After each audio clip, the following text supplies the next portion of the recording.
Untamed is going to be untamed. It's going to be a little crazy. I want to talk to my people. I want to talk to my brothers and sisters. We can have grace and humility in how we interact with other people. Oh, hot dog, look at you. And nobody talked about what's really happening. And let's have conversations about what truth is.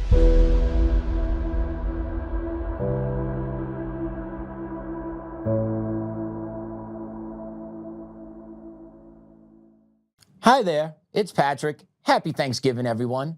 We have a great interview on tap today with Joe and the crew from Silver Linings in Colorado Springs, Adam and Jason. These two men are down in the Springs building up their community, supporting their constituents, supporting those that are struggling. This is such an important topic that we have decided to bring it to you on Thanksgiving. It's the time we sit and reflect about the benefits and many blessings we have. Jason and Adam are being the blessings for those that are less fortunate than them. So please enjoy this interview with Joe, Jason, and Adam about the great work this duo is doing down in Colorado Springs at Silver Linings. Happy Thanksgiving, everyone, and please enjoy. It was about 9 months ago that I get a phone call, and he goes, "Hey Joe, this is Adam." Now, I've known Adam, I think 20 years, maybe a little longer than that. And Adam, man, he's such a good guy. But he had a tough patch. He had a tough patch in his life. He had what I call rear view mirror. And he found the Lord. So he called me up and he's like, "Hey, listen, I just want you to know that I appreciate you." I'll let him tell the story. But I was in shock. I was like, listen, I was in the middle of a meeting and I was in shock with the call, and I was like, "I'll call you back." Well, I didn't call him back for a couple months. But I did call him back, but I didn't call him back immediately because, frankly, I got busy. But in the middle of all that, I connected with him on Facebook, started watching some of the stuff he was doing. And man, I was just really impressed with what he was able to accomplish. And you guys know that I work in the Dream Center, and I love mentoring people back into a place where men can break off the rearview mirror. But I built this brotherhood group, and this brotherhood group's about bringing brothers together from all walks of life and see if we can be our brother's keeper. In other words, how do we take care of each other? How do we be of service to each other?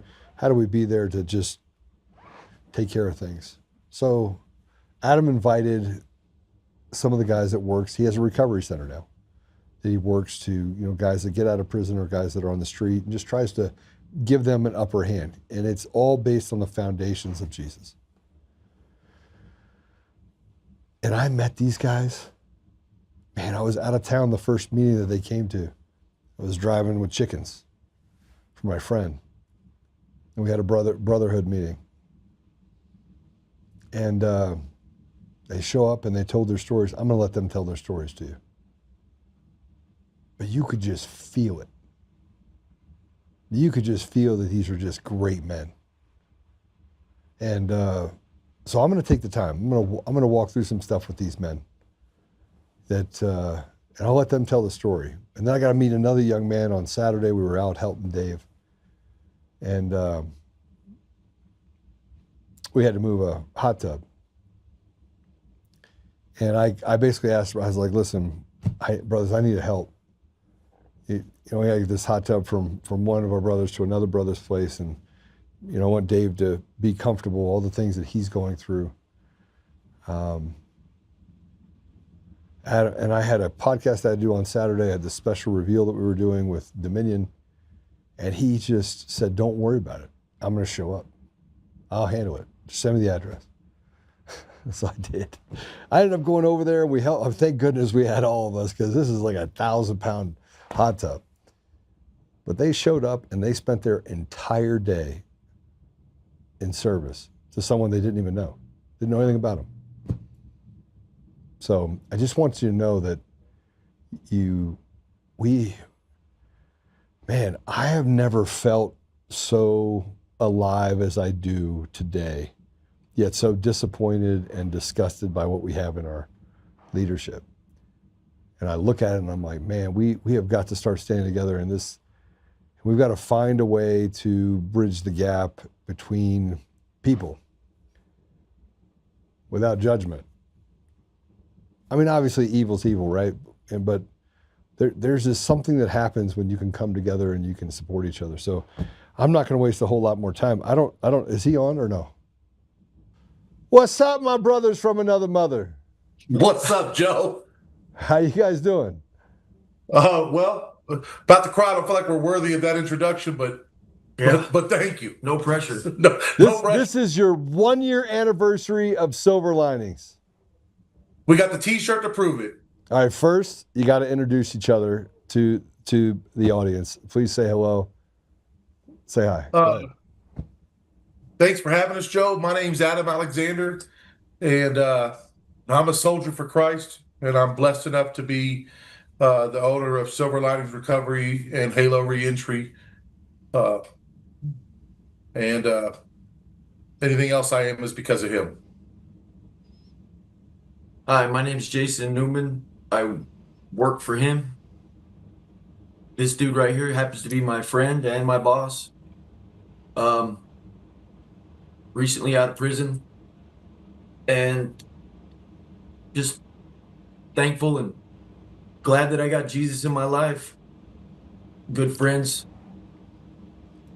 I look at Jason, by the way, and I got to tell you guys something. I mean, I love Adam. Jason, whole other level, man. This guy is, he just is such a good guy. I want you to tell a little bit of your story, Jason. I don't want you to spend too much time in that rearview mirror, but I want you to tell the story because when I met you, I get these feelings about people. I do. And you came to my office, and we went to a game. That was pretty awesome. Bucket list, right? And I was just amazed. I was amazed. So, Jason, I feel like I'm putting you on the spot a little bit. A little bit. And you're only talking to a couple 100,000 people. So I need you to talk to those couple 100,000 people. I want you to tell them, about you. I want you to understand that people they're not judging you, brother. This is your chance to be seen and to be heard. And you'll get lots of these chances. Cause I might just have you, like when you walk in my office, I might be like, Jason, you want to go on the show with me? Like I did with Jake yesterday. So, all right, floor's yours, brother. Well, my childhood was like anybody else's. I had loving parents. They were divorced, but I had to pick the wrong choice in friends, and peer pressure's big deal where I was from. Long story short, I ended up going to juvenile prison a couple times in the 80s, stealing cars. Got out. I was emancipated. And not long after that, after I was emancipated at 16, I started really heavy into getting high and stealing and robbing folks. And then it ended up one night, I killed somebody. This somebody, in my humble opinion, deserved it, but that's something that I got to come to terms with, Jesus with, something I battle with daily. The guy that I killed was a sex offender, and I went to prison for it. I did 34 years, 4 months, and 3 weeks. 6 months ago, I got out.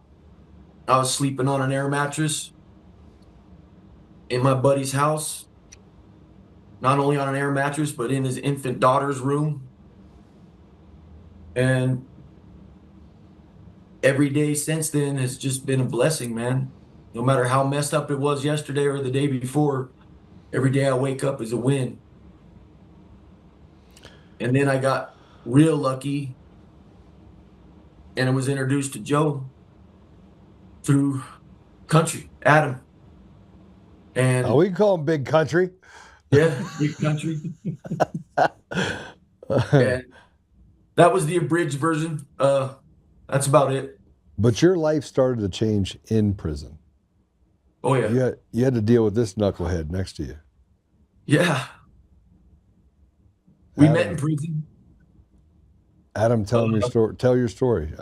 I got more questions for you, Jason. Look, this is a Tell big my story deal. how I met him. Yeah. Okay. Well, I just gotten out of CSP, which is Colorado's version of AdSeg. And he was in I think you were in 4 Mile and you had just messed up and got to Centennial. Mm-hmm. And he was coming out of the hole. He went to the same prison that I went to. He came into my pod. And here's this, freaking Sasquatch, huge dude, and it's on me to check this guy's paperwork. You know what I mean? Because we don't want. Look, there is honor among thieves. I promise you. And we don't like to spend company with sex offenders and people like that, of that ilk.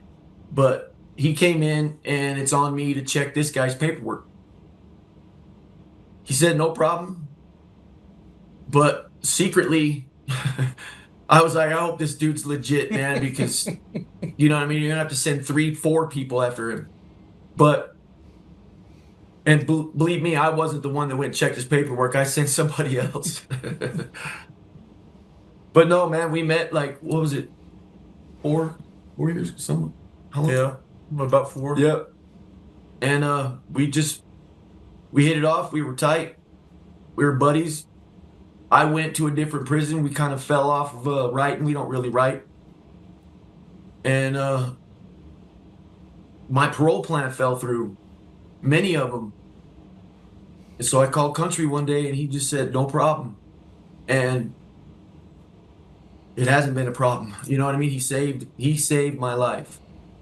I don't know what I'd be doing if I wouldn't have had him in Silver Linings, but I know I wouldn't be doing as good as I'm doing now. So let me Adam, let's go back. Let's go back in time. I've known you for 20 years ish, I would say. How old is Caitlin? 34. 33. You'll be 34 this year. Yeah, 34 on Christmas. Yes. Yeah, 34. So she was 15, 20 13. years. Yeah. Yeah. And I was moving and shaking back then. Mm-hmm. And you are my brother's ex-wife's ex-husband. Yeah, that's a shame. That's accurate. Pretty good. That was good. And you hit some rough patches. We fell out of favor with each other. Mm-hmm. And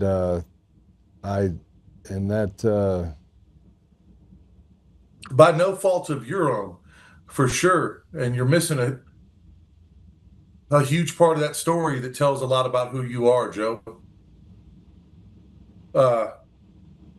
My then wife, Caitlin's mother, your brother's ex-wife, we had gotten a call that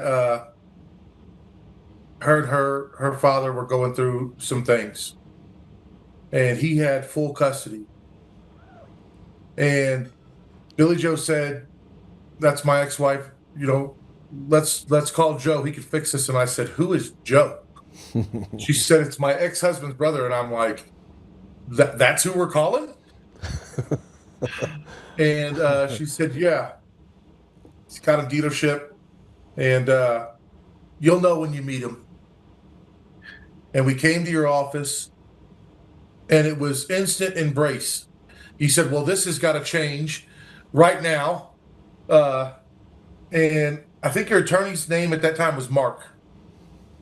And within, 15 minutes, he called Mark in and said, hey, Mark, I don't know what you got going on for me, but stop all that and go and get Caitlin from there and put her here. And he did.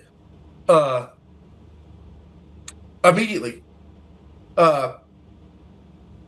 not only that, as that was happening, we were living in the Springs. You were living in Parker. Your dealership was in Denver, and you said, "Well, I just want you guys closer." And we was like, "Well, we live in the Springs," and you said, "Well, I can fix that. I'm just going to go buy you a house. I want y'all close to me." And you bought us a brand spanking new house to put your niece and us in, and said, "Just go. Give me what you can, and if it's nothing, then it's nothing. I don't care." And treated all of us like family straight out the gate. And you didn't know me from Adam, and that's a huge deal. It's rare. That's a huge deal, you know. And you've never done anything different. You were moving and shaking at that time. Yeah, for a little bit. A little bit. That's a big deal. You know what I mean? I don't want that story not shared because it's just indicative of who you are. Yeah. Thank you. It changed my life.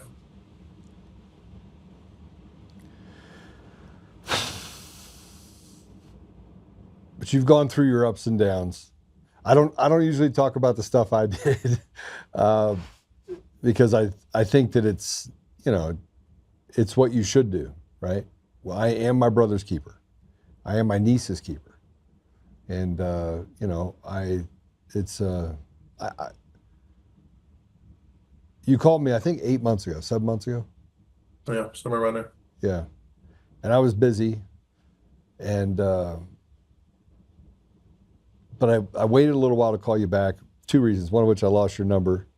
So I had to get it again because the time goes by and it rolls through your email. But we sat and talked, and I put a post up there that talked about the brotherhood. And we talked on the phone, and I was just incredibly, I could feel it. I could feel the difference in what you've done in your life, and just not just your life, but the life of the men that you surround yourself with, and ladies as well.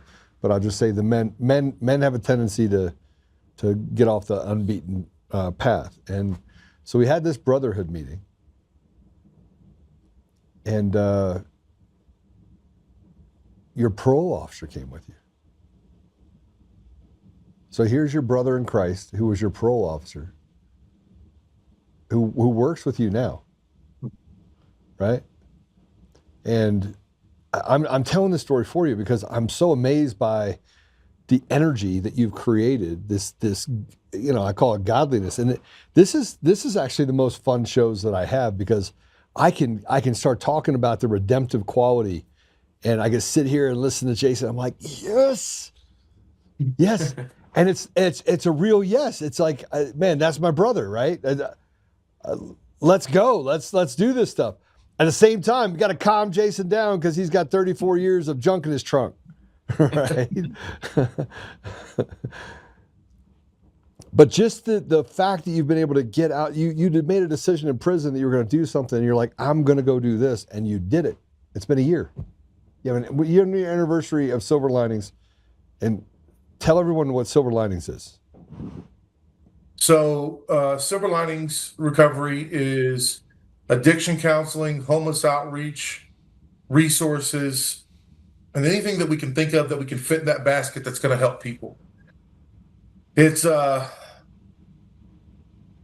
liquid organization that provides stability for people that have never had it, leadership for people that have never had it, guidance for people that have never had it, and resources for people that can't get it. A place to go and be safe and have the freedom to focus on something else other than the crap that's going on in the world, so they can focus on what's important, God first and everything else second. And you know, we're busy all the time and we're doing all these things, but what makes that organization successful is that it's God first and everything else second. And what we've learned is that as soon as you do that, everything else is so easy. It you know, it takes care of itself. You know, in Matthew, it talks about the birds and, you know, don't worry about tomorrow. And and what we realize is that the moment that you hold that, the moment that you believe that, and the moment that you harvest that, it's just true. You know, Jason, and just about everybody else that I know started out with a troubled past and then took that past and made choices on our own based on what we were taught, and learned a lot of lessons the hard way. But the moment that we accepted God, the whole time that he was looking for us, everything else was taken care of. I don't mean we got to go up to work and do our day to day and grind. But what it does mean is that we don't have to worry about it. If something in the world came to take everything from me today, I've got no concern. I've got God and God's army behind me. So what do I got to worry about? It's our mission. We're charged with following God's path, and we've each got a piece of it to walk. And I'm fortunate enough to hopefully be walking it the right way now, because I spent a long time not. And the people that walk beside me do the same thing. And that path consists of do for others first. Nothing else matters after that. If you're doing for others first, and everything else is taken care of. We preach that inside my immediate family and all the way out to every person that I meet, is that if you're always trying to make someone else's day better, someone else's life easier, and they're doing the same for you, then we're going to be okay. I would agree with that. In a lot of ways, I would definitely agree with that. Let's kind of, Jason, I'm going to ask you some questions. Put you on the spot there a little bit, because I want to address some things that I think are important. People go to prison, and you're basically forgotten. It's like you were never there. You get deleted. You get to live a single life. You wake up, you do the same thing over and over again. You did it for 34 years. You left behind some relationships that you had in prison with people that have been there and will probably die there. Absolutely. Is prison a place of rehabilitation? And do they really want to rehabilitate anyone in prison? You have a unique perspective because... Absolutely not. Absolutely not. There is no rehab in prison. We're cattle, and they just stack us in there. I mean, we live in a prison-friendly state, and being a convict is a big business in Colorado. They make a lot of money off of us here. But as far as the rehab inside the joint, depending on what prison you're at, some are better than others. But I've been taking the same class since '94. The curriculum never changed, just the name of the class changed, So you're just getting fed the same stuff year after year after year, and it's just people just jump through these hoops to get their certificates so they can show it to their case managers and look good for the parole board. Did you have any, is there like a institutional trade program with the Bureau of Prisons? Yeah, there are a few, but you have to be, you have to play nice with other people in prison to get those kinds of jobs. So it's politics. For sure. So there's no, so are you surprised that they're Civism? I'm saying ambulance. Recidivism. Are you? I thought he was having a seizure. I did too. I was like, what is wrong with me? Okay, so are you surprised that it's nearly 60%? No, not at all. No. Sometimes I've known a lot of people that just come back to prison because it's easy. Prison is easy. You don't have to be, you don't have to pay your bills. You don't have to do anything. You don't have to be an adult. You don't have to be a productive member of society. You don't have to do any of that. You just get to go in, and it's a lot of people, that's all they've ever known too. Hey, I was scared when I was getting ready to get out because I was comfortable in my misery. That's all I knew. It's all I wanted to know. I was good at it, The streets, society, population, whatever you want to call it, man, that scared the shit out of me. Excuse my language. But it was just fear of the whole world had passed me by. It was like I was buried in a time capsule. They dug me up and said, okay, now go live the rest of your life. I was a teenager when I went in, and I just turned 53. I had an issue when I first got out because I was picking up my life where I left off, just as a teenager, and it doesn't work. But no, I just lost my train of thought. No, it makes. Remember what I said before on the board? If you go in at 21, you come out at 21. Yep. Right? And people don't understand that. They don't understand that it doesn't.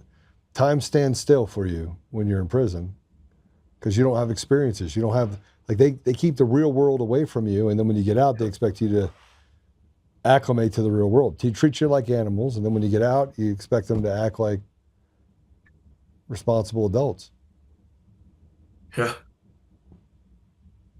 Joe, but there's another part of prison, and not everybody gets it when they're in there.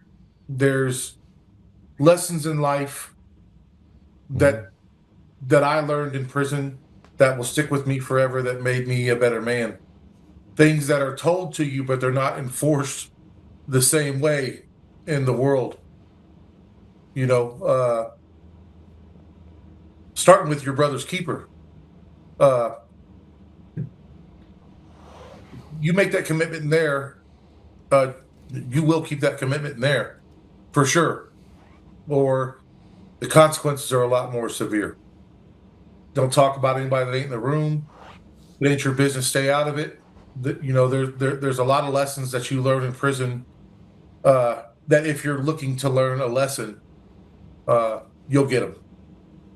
You'll get them, and they'll stick with you different. But that's a low percentage of the environment that's in there are people that are looking to learn. Well, but you don't. I mean, I think if you turn the environment into a place where people could learn, it'd be easier. I think if you made it easier for faith to be a part of it, I think if you put animals, you integrate animals into the prison system. And look, I'm not telling you. On the other side, I think there are some irredeemable people. I promise you, there were some irredeemable people that you were at the prison with, right? Yeah. You have people like that dude's just flat evil, right? Mm-hmm. And there was the people that gravitated towards that evil person because they didn't want to be on the wrong side with them, and the people that said, I'm going to stay away from that person, right? There's, just like in real life, right? But there, I don't know. I look at it, I'm looking at it more from the lens of, what you're doing, Adam, is you're creating an environment where people can thrive, raise the glass ceiling, break off the rearview mirror, really give people an opportunity to be men, to be who they are. The other side is that there's not enough of you to go around. There's not enough silver linings, which, I don't want to talk about the incident that occurred, but you have a lot of people that are in even the environment you're in that maybe are not set up to do good. That's true, unfortunately. And that comes from, I want to give people the opportunity they wouldn't normally get somewhere else. So there's get and create. And, I talked about a little bit earlier, everybody has a piece on the board. And one of my responsibilities is to create. Because of the choices that I've made in life, it's not as easy for me to go get the opportunity from somebody else, but it's much easier for me to create that for me and then share that with others, but not leave them in that spot. Silver linings, as it pertains to the people that work there, and I say this in our meetings all the time, is a jar. And it's everyone's their responsibility to outgrow that container. No matter how big that container is, no matter how much freedom they have to be able to make decisions and grow, their responsibility to this world is to outgrow that container and then create their own. Put people in it and grow the people until they outgrow that container. And our mission is to change the world. It sounds ambitious and a little bit ridiculous, maybe cheesy, I don't know. I know that it won't be in my lifetime or my children's lifetime or my grandchildren's lifetime, but I do believe that the footprints that we lay today, the problems that we're trying to solve right now, we can do that. And just because we won't see it while we're still here on this earth, that doesn't mean we shouldn't do it. That means that we're laying the foundation for something greater. People that come from the background similar to ours are traditionally short-sighted.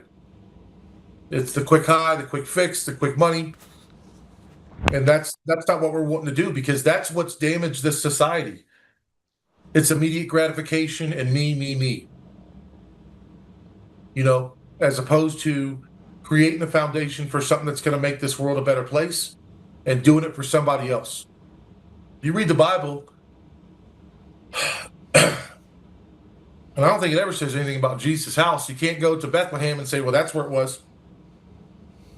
Jesus could have house, car, women, money, drugs, whatever you want, snap right there. If he can make water into wine, he can do all those things. But that's not what he used him for. It was for all of his 33 years. It was for everyone else that's not him. And we're charged with doing the same thing. No matter what we do, we're going to fall short. No matter what we do, we're going to fall short. It just says it in the Bible. It's the answer's right there. Just go do that. And don't worry about you. You'll be taken care of. Don't bring food. Don't bring water. Don't bring provisions. Walk with me and let's go. And we're supposed to do the same thing. We don't always get it right. And I wish I'd have got it right a lot sooner, but I don't regret the lessons that I've had to learn. I regret the things that I've done that have hurt other people, but I don't regret the lessons that I learned because of the mistakes that I made. I embrace them. I'm proud of them. I wear them as a badge of honor, not because I'm proud to have went to prison or proud to be a convict, but because I'm proud to be a godly man. Today was our 1-year anniversary. And we fed 304 people in an hour. Yeah. And we didn't feed them ramen noodles. No. Or finger sandwiches. We fed them ribs and tacos and candy apples and cheesecake and plates and bowls overflowing. And before we did that, we had this huge prayer. And then after we did that, right at the end, the pastor from my church shows up with his crew, and he's like, "Yeah, I just want to come and congratulate you." And it feels good hearing that, but that glory isn't for me at all. That's God's glory. And and as he's in my office and things are kind of wrapping up and people are still congregating outside, I don't know, there's 100 people still there. He said, "Can I pray for you?" I said, "Well, can we just go outside and pray for everybody?" And that's what we did. You know, people, you know, that prayer they got today, and that from me, and that prayer they got from our pastor, that may be the only 2 they get this year. And it meant something to them. All right. Can we talk about They come Michael? up and they say thank you, and you know, it's natural reaction to say you're welcome. I'm here for you, but that's just that thanks does not belong to me. It doesn't belong to me. It doesn't belong to Jason. It doesn't belong to Angel. It doesn't belong to Caitlin. It belongs to God and God only. It's not mine. You know, we talk about the sacrifices that you make and the suffering that you have. Like, you have to go through suffering. Suffering is just one of those things that you have to go through, and then who you can give that suffering up to, give it up to Jesus, because obviously you can't ever get to the place where you suffer more than he did. But one of the things that, you know, we were together on Saturday. By the way, thank you. David says thank you. And you got to meet Gordon, probably one of my favorite people ever. Yeah. That's a good guy. Mr. Gordon. Yeah. Gordon, yeah, he was his first 100 years of his life, he was a accountant, and sold out to Deloitte. Super successful guy, amazing man. Has been he is one of my best friends, and literally he's been there for me in so many ways. But you brought a young man with you. It's not our story to tell, but it is our story to tell right now. This guy was, you found him on the street. Jason, tell us the story. Tell us the story of Michael. Well, a year ago, he was homeless, strung out on fentanyl, starving. It's sad. I just met the kid myself. He had a rough go, man, and he's so young. He's only 23, just turned 23. And he knows a lot more than he should know as far as being out there and living that kind of life. It's lonely, it's cold, it sucks. Everybody's high, everybody hates you, everybody's stealing from you. It's not a life. And he found a way. Matter of fact, the way was country. And now he works for Silver Linings, and he's doing good. Stumbles here and there, but nobody's perfect. I just stumbled. But no, yeah, he's a good kid, man, and he's learning a lot. He had a hole in his face when I met him, and I met him at the warming shelter, which in this city, below 19 degrees and below, the city will put out money to different organizations, not ours, to open up churches and allow people to come in and get warm. And that's where I met him. And he had a hole in his face, so much I thought you could see his teeth, and a fentanyl pipe in his hand. The rule at those warming shelters is come one, come all. This one in particular is at the Sanctuary Church. And we're just volunteering there. Just Silver Linings people are just volunteering there to serve food and clean up and do whatever we can do. And he's outside and he's smoking this fentanyl pipe. And one of my guys goes over and takes the fentanyl pipe from me. He comes to me, he says, "Country, this guy outside smoking fentanyl, took his pipe. He's good and pissed off. Can you come out and talk to him?" So I come out and talk to him. And the first thing I see is this hole in his face. And he's this young kid. He looks 19 and he's 23 now. So he was 22, 21. And I'm trying to explain to him, hey, look, I'm here to help you. Let me just talk to you. And he was like, "Look, first off, I'll listen to what you have to say, but not while you're taking my fentanyl pipe. That's not the rules. Give me my pipe back and I'll listen to what you have to say." And I'm like, "If I give you this pipe back, this pipe is going to kill you. I'm giving you the gun, putting it back at your head. This is going to kill you." And he was like, "Don't care. I'm out here freezing to death, and that's the only thing that's going to keep me alive is that fentanyl." I said, "If I give you this pipe back, are you going to listen to me?" He said, "Yeah, I'll listen to you, but I need that pipe back." And I said, "Okay, here's the pipe." Took it, put it in his pocket, and he goes, "Now, what do you have to say?" And I said, "Well, let's go inside and sit down and get warm, get some coffee, and have a conversation." And man, we sat there for 4 hours. At the end of that 4 hours, he handed the fentanyl pipe back. I thanked him for listening. He said he was going to lay down and get some rest. Next day, I see him on the street. "Michael, how you doing?" "I'm good." Because the temperature had warmed up some, not much, not anywhere where we would want to be outside, but they got to put everybody back out. So he's just back out on the street. So I stop and talk to him. He says, "Look, I want to get clean, but then what?" He said, "I can't get in anywhere. No sober living will take me because I'm a young, able male. And these things aren't for me. They expect that I should be able to do it on my own, and I can't, and I don't know what to do. But I'm trying." After that conversation, "Here's my number, man. Just give me a call. Just come see me. I can get you through this." And he doesn't. But what he does do is at that time he had a probation warrant. He turned himself in. It was his way to get off the street. It was God giving him opportunity. And he went into jail, and he got into this program called IRT, which is in CAE, which is in a halfway house. It's a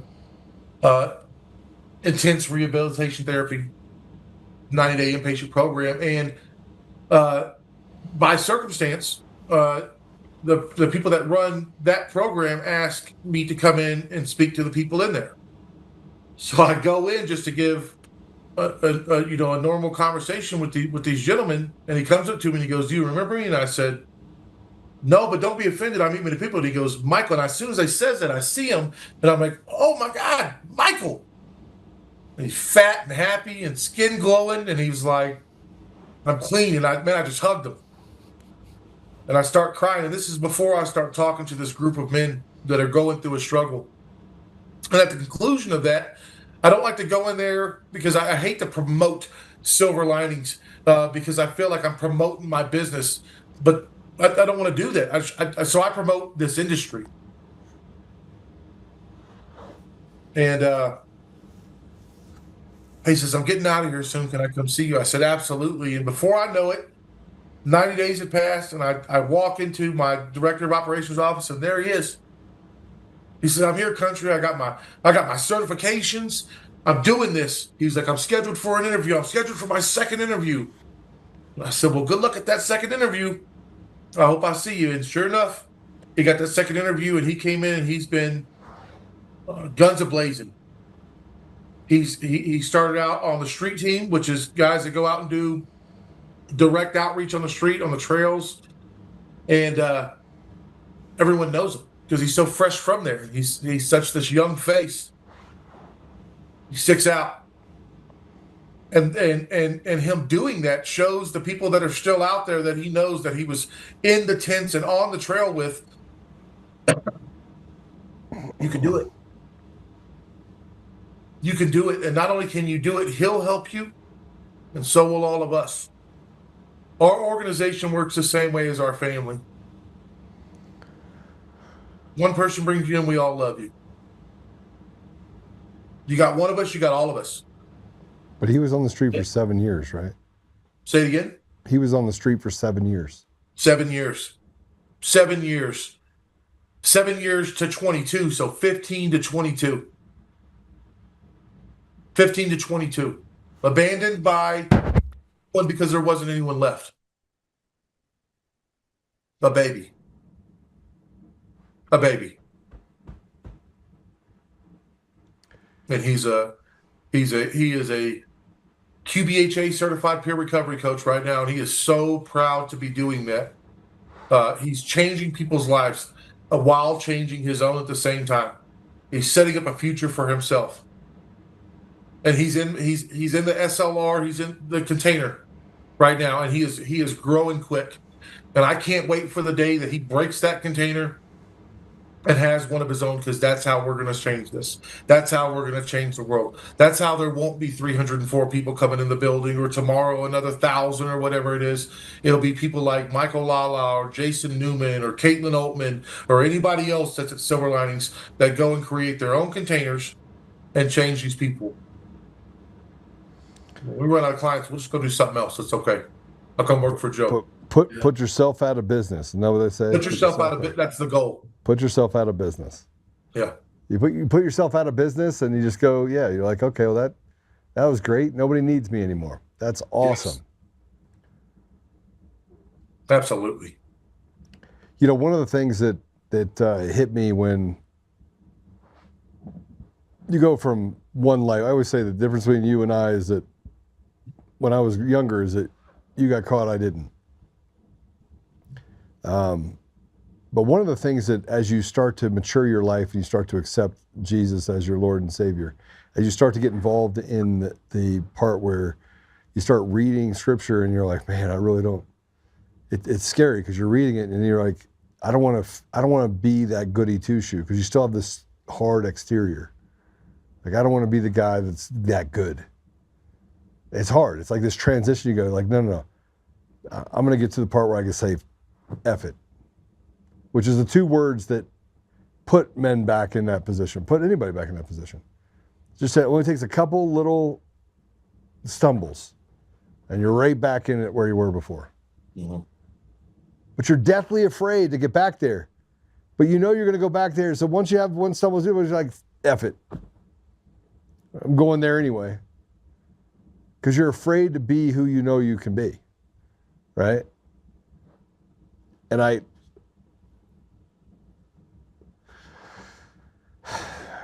how do we fix it? You know, I'm all for, so I'm sorry, I'm going to say this. I'm all for holding people accountable. People need to go to prison for doing bad shit. Right? Nobody should be a victim. At the same time, how do we fix society to the point where there isn't the haves and the have-nots that are so divided? And this is the problem that I have. This is the struggle that I have in my brain. Like, I look at it and I go, well, I did it. Everybody's like, well, Joe, if you could do it, everyone could do it. That's just not true. The obstacles that I had to overcome in my life in order to get to where I am were immense. Immense. And Jason, you just said something. You're like, I just got done stumbling. Right? Yeah. And you just, on this podcast, just looked in the rearview mirror again. Well, it's an old habit, man, you know? But I'm getting used to not looking, though. It's nice. It's not, it's nice not having to worry about the prison politics anymore. I can just come out here and be me, and by being me, I can help other people like me, you know, get their lives together, man, while I'm getting mine together at the same time. I'm learning just as much, you know? That's our terminology. That's our prison terminology also that is used in there. Politics. And we're not talking about the Department of Corrections and their political agenda. We're talking about us, the ones wearing green, and the hierarchy and the politics in there, and the code that you're required to follow in there. The longer you're there, and the, you know, that your character is judged on how well you follow the convict code. Yeah, well put. And Jason being able to come home, he talked about how he was scared to come home. Well, man, I can only imagine. You know, this gentleman here, this man here, he talks about when we met. I'm a big guy and hard to deal with. That's the truth. I'm 6'4", 330. And we met in maximum security prison. And you got to be at your maximum hard right there. You have to be at your maximum hard. And I'm coming out of the hole. But his requirement, his convict code says, well, that guy looks like me, so we got to go take care of that. No matter what's on the other side of that guy's soul, we're dealing with that. We have to vet him. And he will follow our code or he won't be here. Jason's the kind of guy that if he shows up on one side of the prison, the whole prison knows, and then that prison is under his control. And he spent a good portion of that being able to do that, leading and instructing people to do some pretty nefarious things. Fair? Fair. But not at the end. He absolutely still had all the control, but what he used that control for was to change convicts into men. To teach people to be there for one another, not to be against someone else. To teach you lessons that people that didn't have fathers need taught. Convicts into men. And did a good job at it. After I met Jason, I went, it was coming towards the end, and I was going through one of the hardest struggles of my life. I'd been sober for some time now. I'd given my life to God, but I'm in prison. It's not tested. And as you know, when you're doing that, the devil's fighting real hard. So all these things from the world were coming at me, things with my wife and my family. I was coming home to nothing. I paroled to my mother's couch. And that stress box, that telephone on the wall will get you every time. And,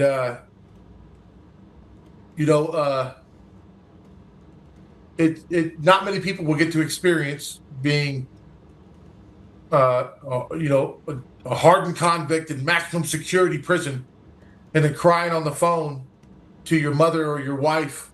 And then that phone call cutting off. And then you go into your convicted murderer gang leader's cell crying about what's going on with your wife, and as opposed to him saying shut up, him talking to you as a brother and as a man and helping walk you through it, even though he's been in prison since he was a kid and didn't get to experience it himself, telling you exactly what you needed to hear, guiding you to where you needed to be, making you a soldier as opposed to a missile. And those are two hugely different things. And so why would I not want to surround myself with people like that? Isn't that the best way to build an army? The world's full of privates. Anybody can be one.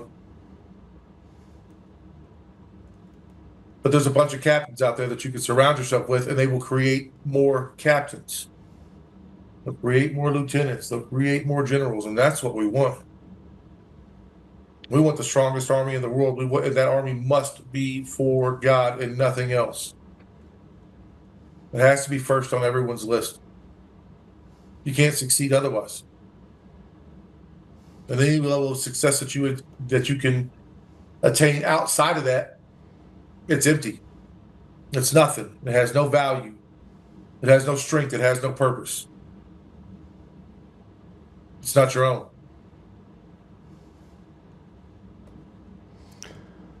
So, what's next for Silver Linings? And look, I do want to say this. We have these 34 brothers. You guys are a part of it, right? We're brothers.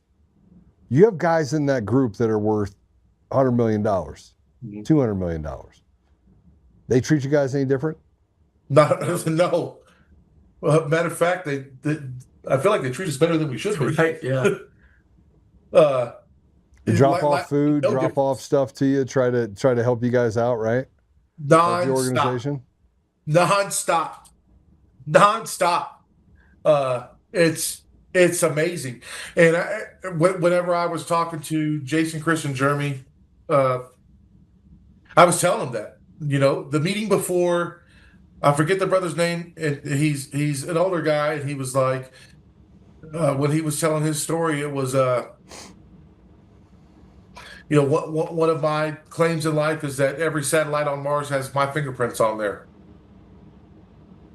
He's the one that I told him we never went to. We got Joe Oltmann, so that's a pretty big deal. Yeah. And I'm like, this is the room that you're walking into. I'm setting them up. I'm putting the stress on them. I'm like, this is what you're walking into, and they're like, I don't know if we should go. And I'm like, absolutely go, but we will all collectively be the brokest people in the room, that's for sure.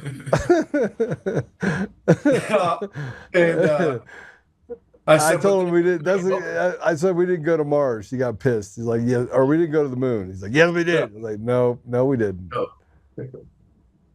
And then we go and we go to the first meeting, and like I said, you were on video hauling chickens.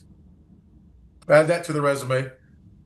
Yeah. And we left, and I said, what do you guys think? And they was like, absolutely.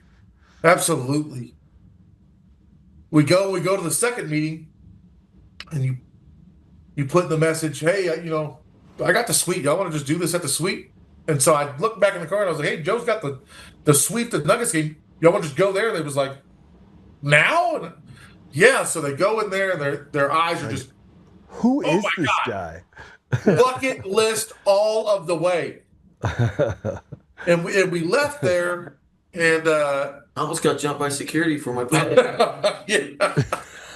We're on the car ride home, and Jason texted me, and I said, "Long way, huh?" Yeah. And he said, "Absolutely, man." He said, "Absolutely." That was a bucket list thing for me. Yeah. That was so cool, man. But it's just indicative of this brotherhood, of this family, uh, and what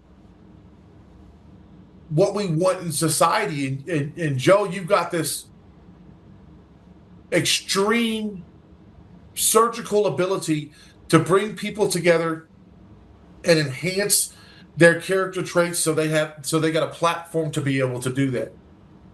We're sitting here right now on your podcast. Yeah. You create this fraternity, and everything that you've done since I've known your name is bring people together.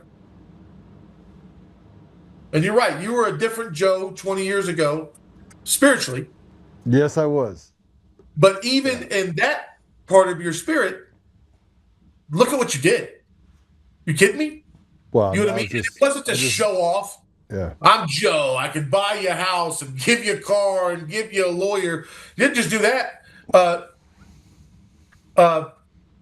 Caitlin's uncle, Billy Joe's brother, my best friend, rest in peace, Brian Edgar.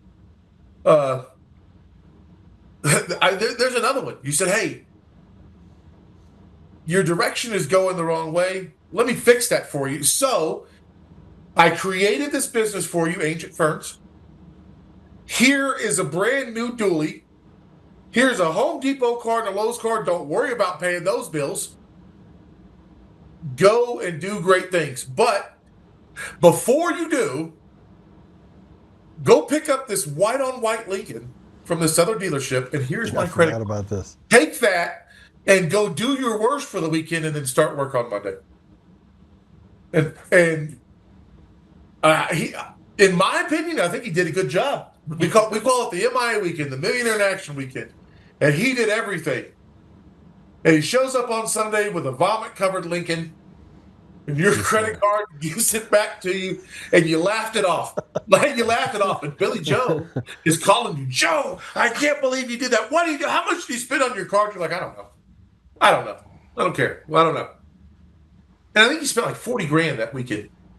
And you just not only did you just laugh it off, you were proud that he did that, and it was go and do great things for yourself. I don't want nothing from it. It wasn't here's this business and here's my piece. It was here's this business and I'll pay the bills. Go do that. That's why and I wanted to wait after I came home. Silver Linings is a year today, but I came home July 11th of 23. And I wanted to, I'm big on showing it now. I wanted to do something in my life. I didn't want to call you and say, "Hey, I've made this change in my life. I've got no evidence of it, but it feels good." I wanted to call you and say, "Hey, I've made this change in my life, and so far, I'm here. And thank you for getting me there. Because if it's not men like you in the world, well, there's these extreme things, and these things that you've done in my life are extreme. These are huge. You won the lottery things. But every lesson, every man that you come across in your life, you give a piece of something, and it's not for you. It's not for return. It's for someone else. And look at who it's made you, brother. Look at who you are. I just wish I had Jesus back then. Look at how people feel when they see your face. Look how people's eyes light up when they see your name across the phone. It's Joe. Yeah, but then there's the other part. I have some people that don't like me either. Hence the fact I have to carry a gun. If people don't like you, you ain't doing it right. And you got some people that really don't like you. Yeah. You don't just carry a gun. You carry a couple of gun stores, and you probably should, which means you're doing so right that people, Devil's got an army too. Yeah, he does. There's no question. He sure does. I do wish if I could go back in time with Brian, I wish I could have done it differently. I wish I would have been harder on him in a different way because, obviously we know how that turned out. So. Rear view mirrors. You rear view mirrors. He's using it against me. There you go. Yeah. Rip it off. Even on this, did he say it to you? Yeah, absolutely. Even in this podcast. Yeah. Yeah, no, but listen, I got to tell you something. Jason was at we were at the game, and I can promise you one thing you learned in 34 years, Jason, it's to bury your emotion, except for in your eyes. Nobody can see it except for those people that know how to read it. And we all went through. Jason had a pocket knife that looked like he could open a can with it. What's he going to do? He's going to stab a fly with it, probably give it a little laceration. Right? And they acted like they're like, oh, you have tattoos? Get over here, boy. We're going to take care of you. We're up in the suite. I didn't know he wasn't there. So They did not see if I was going to that suite. Jason's like this. We go downstairs, and you just see pissed off in the eyes, Jason. And I'm like, bro, sorry we left you behind. I didn't see you. Because we had like 15 people, 20 people that we took upstairs. Yeah. And it took Jason a couple minutes to come down from that. And it was like, he got in the suite and it was all over. He's like, okay, I'm good. Give me a cheeseburger. Yeah. Somebody give me a cheeseburger. So it just shows you, that it could, and I'll use that as an example. And I said it to you that night. I was like, listen, it's good. Just water off a duck's back. We're sorry we left you there. I didn't see you. I apologize. Right? But the reality of it is that was one of those fuck it moments. Those are one of those things where you look in the rearview mirror quick, you grab a mirror quick, you do all the things, and it doesn't matter how it's going. It's the fact that you had that stumble that wasn't even your fault over basically a tweezer knife, right? And so there's an opportunity to learn from it though, because then we're like, okay, all's good. But I know what it feels like to be stuck in that obstacle. And I think that's the thing that we've got to teach these kids. We got to teach people, this next generation. We got to teach them that we got to be able to problem solve. We got to do it without, going to the fentanyl pipe or going to the liquor store, right? We got to do it so we can literally just love on each other and get to a place where we can also be accountable and accomplish great things through work, in Him, right? Jason was baptized Sunday. What? Jason was baptized. I sent you the video. I don't know if you had a chance to see it. No, it didn't come through. I it did not come him through. On Sunday. I baptized Nikki, a friend of mine. I baptized your niece, and then I baptized Jason. And each one, I kept them in the water right behind it. Extra long. The video that I sent Make them suck on water a little bit. Oh, I kept Jason down long. Water was cold before he went in. It was boiling. All right. Hey, I'm sending you this. Oh, it does work now. Okay, hold on a second. Man, I feel like let's go to 112. Hold on.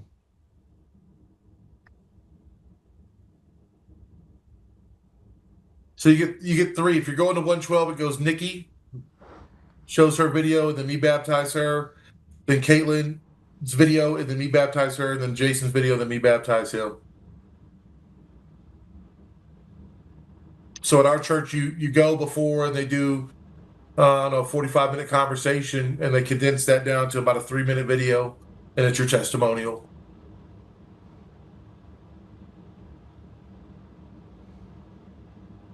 And that was a big one. And even the pastor said it because Jason's moniker in prison was Satan. And so the pastor being able to say, hey, even Satan got baptized today. And you see, we don't call him that no more. He's been called that for 34 years. Feels weird even saying it now. It does. Feels weird. It feels, you know what I mean? Yeah. Because that's not the name that God gave him. God gave him Jason. Man's name is Jason. I'm looking at it right now. Sorry. I'm going to have to watch them. That's a big That's one. awesome. Congratulations, Jason. Thank you. Thank you. Congratulations, Caitlin. I know she's sitting in that room behind that camera. Cheesing. Yeah. Cheesing. All right. How can people follow you? How can people help you? How can people contribute? How can people see? Tell us how to follow you. So Facebook is where the most information about us is. We have our website, hopehappensslr.com. But we don't have a media department, so I built that website, so forgive me. That one right there. That's on the right. You got my niece Allison and my sister Angel. Angel. So you can see on the far left, being Angel. This past year has put some stress and weight loss on her. She's going to be so mad at me that I said that. And that's her daughter, my niece Angel. Right there. That's our grand opening. That's a year ago when we cut the ribbon. And that is my partner in crime. I can't take. She's amazing. She's amazing. I can't take the credit. My job is numbers in the principal's office. We're able to reach as many people as we do because of the skills that God has given her. Angel is unapologetically open, and you can't go anywhere with her because everyone knows her because she goes to talk to everyone. You can't be off because everywhere you go, you will see someone suffering. If you're looking, you'll see it. Sometimes you ain't gotta look that hard, but everywhere you go, she sees it, and she don't care what you're doing. She stops what you're doing, and she goes and makes a connection with person that's in the worst of the worst and changes their lives and shows other people how to do that. We put a lot of pictures on Facebook with the permission of our clients, not to gloat about the things that we do, but to share the information about what they can do.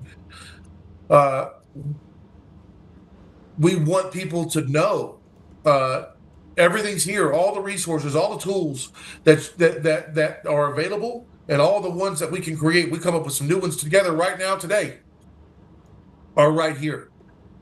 If outside my door there was someone flying a sign, smoking a fentanyl pipe, and was suicidal at the end of their life, covered in feces and urine, right now, what is it, 420? Could have them off the street, into detox, rehab if that next step is necessary, sober living, paid for, food, clothes, paid for. And that's before our services that we provide directly kick in. We provide individual and group counseling sessions. We provide peer recovery coaches, clinicians, qualified behavioral health assistants. But it's difficult for someone to take advantage of the wisdom that's in our office, the amount of life experience that's in our office, if we don't give them a platform to do it. If you're smoking fentanyl and sleeping in a tent, it's real hard to say, well, come in here and talk to Jason. He'll give you some wise words, and then you go back out to that tent and see how it goes for you. We want to provide these resources that are available in the community. We want to combine them and give them to you, and then say, here's a spot where you can listen. There's more, and you can have it whether you listen to me or not. But let me give you this so you've got the freedom to be able to listen. People that want to help, that want to get involved in any way, we're a creative organization. We serve meals all day long, as fast as we can cook them, and as much as we can cook, it's gone. Things like today, we had, if you'd have seen this feast, man, it was probably 100 foot of tables, and every inch of those tables were covered in home cooked, loving meals. Everything. And sometimes that's hard to come by. Sometimes it's pizza from Little Caesars. Well, the They're first thing happy. we got to do is we got to fix your link for your donate now link online. It's broken. Yeah, I didn't do that. I'm not good at So that. so we're gonna have to fix that. So, but they can go to hopehappensslr.com. Correct. Okay, it's in Colorado Springs, Colorado. Yes. I'm gonna have you guys on again, Jason. Next time I'm gonna make you talk more. All right. So I'm gonna bring our guests on now, and I'm going to talk again about something we talked about before. We spent a lot of time on it too. But I want to play this first cut. This is from their 1-year anniversary. This is from their Facebook for Silver Linings. Let's play cut 1. Makes no difference what you're going through. You're gonna make it. God's gonna see you through. Hold your head up. Put a smile on your face. This is another test. Here's one last always. So get ready. Get ready for your blessing. For your blessing. Get ready. Get ready for your miracle. For your miracle. Get ready for your blessing. For your blessing. Get ready. Get ready for your miracle. For your miracle. I know you've been hurting deep down inside. Let me encourage you, it's gonna be all right.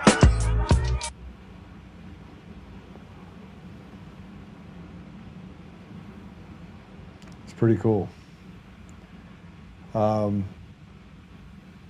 This is another cut from every Friday at Silver Linings. You're saying, Joe, why in the middle of all the politics and stuff are you bringing this up? You know, I had a meeting today about flock cameras. We're starting a new organization that basically is it's freedom from tracking, right? Flock cameras are used all over the country. They're used to basically invade the privacy of every American. Several times in the last couple of weeks, there's been false positives that were used the flock camera to arrest people, and it was guilty till proven innocent. And they're like, no, I got you on the flock cameras. So I want you to see what they do every Friday at Silver Linings.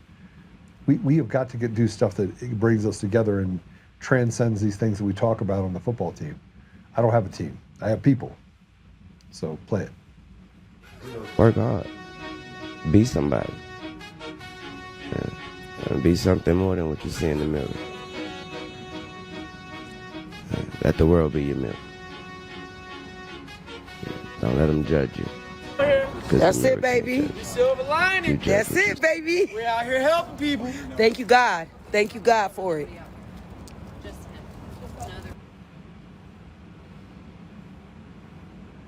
All right, guys. Round 2.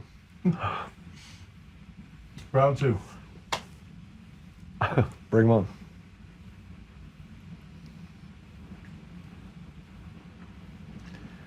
Jason looks like he's straight out of Abercrombie and Finch, man. I'm a little jealous, actually. He's like, look at him. Yeah. Thanks, Joe. I was like this. I was like, what's up? Abercrombie and Finch come a long way. All right. Anything interesting happened this week? The last time you were on? Oh. Every day. Yeah. Interesting day at Silver Linings, but man, those clips that you were playing, you know, we get this internal perspective. There's the day-to-day of trying to make things like that happen, and the brief moments that we get to, for me, being able to come out of the office and experience it. Days like our 1 year, the times that I get the chance to go out and see the coffee and conversation, it just chokes me up. You see in that first clip that you played, that was from our 1 year celebration, and the line was around the building. And whenever we serve food like that, you know, we serve food every day, but that was a huge feast. That was something, you know, different and special. we do barbecues and whatnot, is the line seems to stretch forever and never gets shorter no matter how long it goes. Yeah. It's from the front door to the back door, it's probably 150 feet, and it was lined with tables, and every table was full. We won't see all of those same people every day. Some of those people come there just because they know that there's food that day, but we do that so we can inform them that there's food every day. It may not be as good as today, but not every day is Thanksgiving, you know. But I get choked up seeing it. And in that same clip, you see us praying. We do that every day, every meal. Everybody rounded up, stop what you're doing, get together, hats off, hands up, and pray. Our pastor came later on that day, and he was talking about not just feeding your belly, but feeding your soul. And that's what we want to do, Joe. That's what we want to do. So let's let me break this down. I want to bring this back to politics. Can I bring it back to politics? Yeah. Because this is the part we didn't get into. Like we know what the mission is. We know what you accomplished there. What do you think of Trump? Me personally, can I give that? Can I give that right there? Can I get that on camera? Is that? I love Trump. You know. Where's your thing, by the way? Where's your thing? It's over here. All right, can you just put it on the front of your shirt real quick? I'm not good. We don't care what it looks like. We'll just no. Put it right here. Just put it right here. Put it on the belly. Yeah, let it sit there. I got a shelf. All right, there we go. Put it on the shelf. Because he's doing something. You know what I mean? Yeah. What does that mean to you? I mean, let's look at it from the perspective of what is something. How do you see it different than Biden? In my life, there's not a lot of things that I learned right the first time, but there was plenty of things that I did wrong, and I learned that this may not be the right way, but I know that that's the wrong way. And we get so caught up in just continuing to do something because that's the way it's been. The system has been, so this is the way that we're going to continue to do it. It's too much work to change, or it'll disrupt too many people's lives to make some kind of a change. But for something to change in our country, there has to be something dramatic done, right? And I think that along the way, if you're making dramatic changes, some of the changes that you make might not be the correct one, but you got to take that chance. You got to take that chance. You were when you were talking to your guest earlier, and you were talking about being a warrior, and the message was I'm gonna do something different. You don't like it, feel free. And when you see Trump move, when you hear Trump talk, that's the message that he gives you is, this is how we're going to do it. You don't like it? Feel free. Feel free not to like it. But we're trying something different. The people that he's trying to please, in my opinion, are us. And not the deplorables. The deplorables. Yeah, we're the deplorables. Mm-hmm. Yeah, I mean, how do you feel about Trump? Trump's my dude. I was ignorant to politics up until Trump ran against Hillary. And I wish I was still ignorant to politics. I didn't have time for it in prison. It was just a thing. But once I saw that, I was fully committed to Trump and his team. He's not a politician. He says what he means. And if you don't like it, oh well, you know what I mean? That's what we're going to do. That's what America needs to do. Biden, Kamala, all that shit show, it is what it was. And now we got Trump. We're making strides, but we're only doing it as the Republican Party. Democrats aren't doing it. Yeah. You know, it's just cut, copy, paste, you know, and lie. We're not doing it, you're doing it, you know? So, you know, what I always find interesting is that I was at a coffee shop this morning, and there's a black dude that was in front of me, and he was wearing a shirt, the grunt style shirt. And I'm wearing this hat, and I go, "Oh, you're one of those guys." I had to poke the bear, right? Yeah. I had to poke the bear. And he goes, "What do you mean?" And I was like, "You like that Trump guy." He goes, "I don't like Trump." And I was like, "Really?" He goes, "No, I love Trump. I love Trump." And I was like, "Well, what do you think about the people around him?" He goes, "This is why I think that there's hope, but I'm tired of the going slow, right?" He goes, "I don't like Pam Bondi." I was like, "You're trying to tell me that you, as a black man, don't like Biden? Stop. You didn't vote for Kamala?" And he like shook. So I was playing him this entire time. Like I was all I was like, "Man, I'm embarrassed for you, man. I'm so embarrassed for you." And I did it with a straight face the entire time, right? And he goes, "Embarrassed? Why would you be embarrassed for me?" And I go, "Well, do you like," he goes, No. He goes, I don't think Pam Bondi's doing us right. He goes, "I don't think that Kash Patel is doing the right things." He went through the list, right? He's paying attention to this stuff. And I was like, "Okay, that checks." I said, "What about Bobby Kennedy?" He goes, "Man, that dude is on fire. Did you see him? Like, he's in the best shape. That's the guy you want running health." And he walked through all these different things. And I was like, "What do you do for a living?" He goes, "I'm a truck driver." And so I walked him outside and told him that I was a fan of President Trump. I never told him anything. I just exchanged information with him.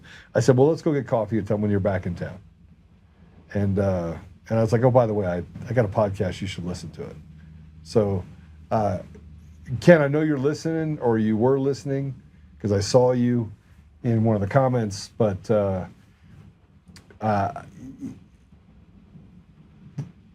they're lying. You did 34 years, and you support President Trump. He's the people's candidate. I don't think the people around. I think he has a lot of Judases and Brutuses. But we're from all different walks of life, and everyone's like, "Yeah, Trump's my guy." Mm-hmm. Not only is Trump my guy, in July, August, and September of this year, people that he put in place, decisions that he made, cost me about $350,000 and rising. There were we bill Medicaid for the services that we provide, and the reimbursement rates for Medicaid got cut in half. And my sister came in my office, and I'm drinking out of my coffee cup. I've got the Trumpinator on my desk, and she's like, I hate him, and I'm like, why are you saying that? And she was like, "Well, look what we're losing because of him." And I said, "We're not losing. We're not losing this because of him. Changes have to be made, and they're going to affect everybody, and there has to be dramatic changes for long-term solutions, and we're not looking for short-term solutions." If he wasn't doing the things that he's already been doing, we wouldn't have had the money to lose. Right. You know what I mean? And not only will we not have the money to lose, that money becomes an investment into our future. This change, you know what I mean? This change in our society, the change in the way the structure is. There had to be changes in many things, and especially those ones that affected us the most directly, these reimbursement rates, so something else could happen, right? We can preach until we're blue in the face that we're being responsible with what we're getting reimbursed from Medicaid, but not everybody was. Mm-hmm. So many people weren't. They were taking advantage of the system, so there had to be a change, so we're not just hemorrhaging money. If we're talking about this this small organization ran by ex-convicts, and in a couple of months we're losing that much money. Well, then we're talking about a tremendous amount of dollars that are funded by tax dollars that people across the nation in certain areas are taking advantage of, and there has to be a change so that's still available for anyone to have at all. You know, Right. it has to be a change, and so if it's necessary for me to take a financial blow to be able to enforce that change, well, then so be it, right? It has to be.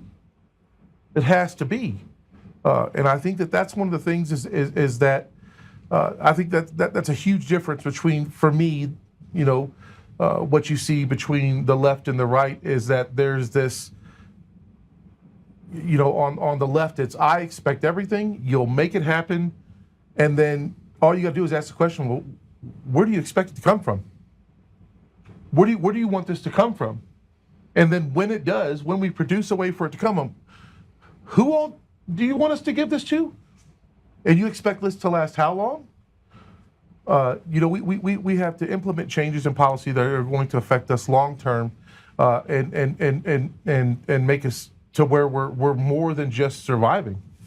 You know, and you can't just stand there with your hand out and say, well, I expect it to be in my hand, and then do nothing for it. Well, it's just not the way it works. It's just not the way it works. It can't. You know what I mean? Mm-hmm. Shit in one hand and wish in the other, and see which one fills up first. So how do you how do you square the narrative? I mean, obviously you have people. Do you think it's like a social contagion? Or do you have people that walk in like, oh, I hate Trump, I hate Trump, I hate Trump, and you try to have a conversation with them? And they can't explain why they hate him? Yeah. Yeah. Every time. All the time. I look what they did in D.C., right? I grew up there. I mean, I was a hood rat for the better part of my early years, my formative years, right? And I see what they're doing right now with the National Guard being in D.C. and how there has been a murder now in like 65 days or something. Large time, right? It's a large amount of time. They're like, oh, it pushed it out of the city. Well, it didn't though. Crime rates in those areas did not go up. They were just people that started to act right because they were forced in that position where they had to act right. So, I mean, how many lives were saved as a result of doing this? But it wasn't popular to the outside world. It was only popular to the people who had to act like they were being held hostage. Most people don't understand what that means. I mean, in prison, you had places that you would be held hostage. Your earlier years in prison were much more difficult than your latter years. Oh, yeah. For sure. Is that true? For sure. And because you had to learn the ropes, and you thought you had it all figured out. I was a kid, and I was a teenager when I went to prison, and you grow up fast, or you don't, you know? And don't means you leave this unalived. Yep. Mm-hmm. Right? Yep. Someone else comes another charge, and... Yep. There's no half-stepping in prison. No half-assing anything. Yeah. Head on a swivel.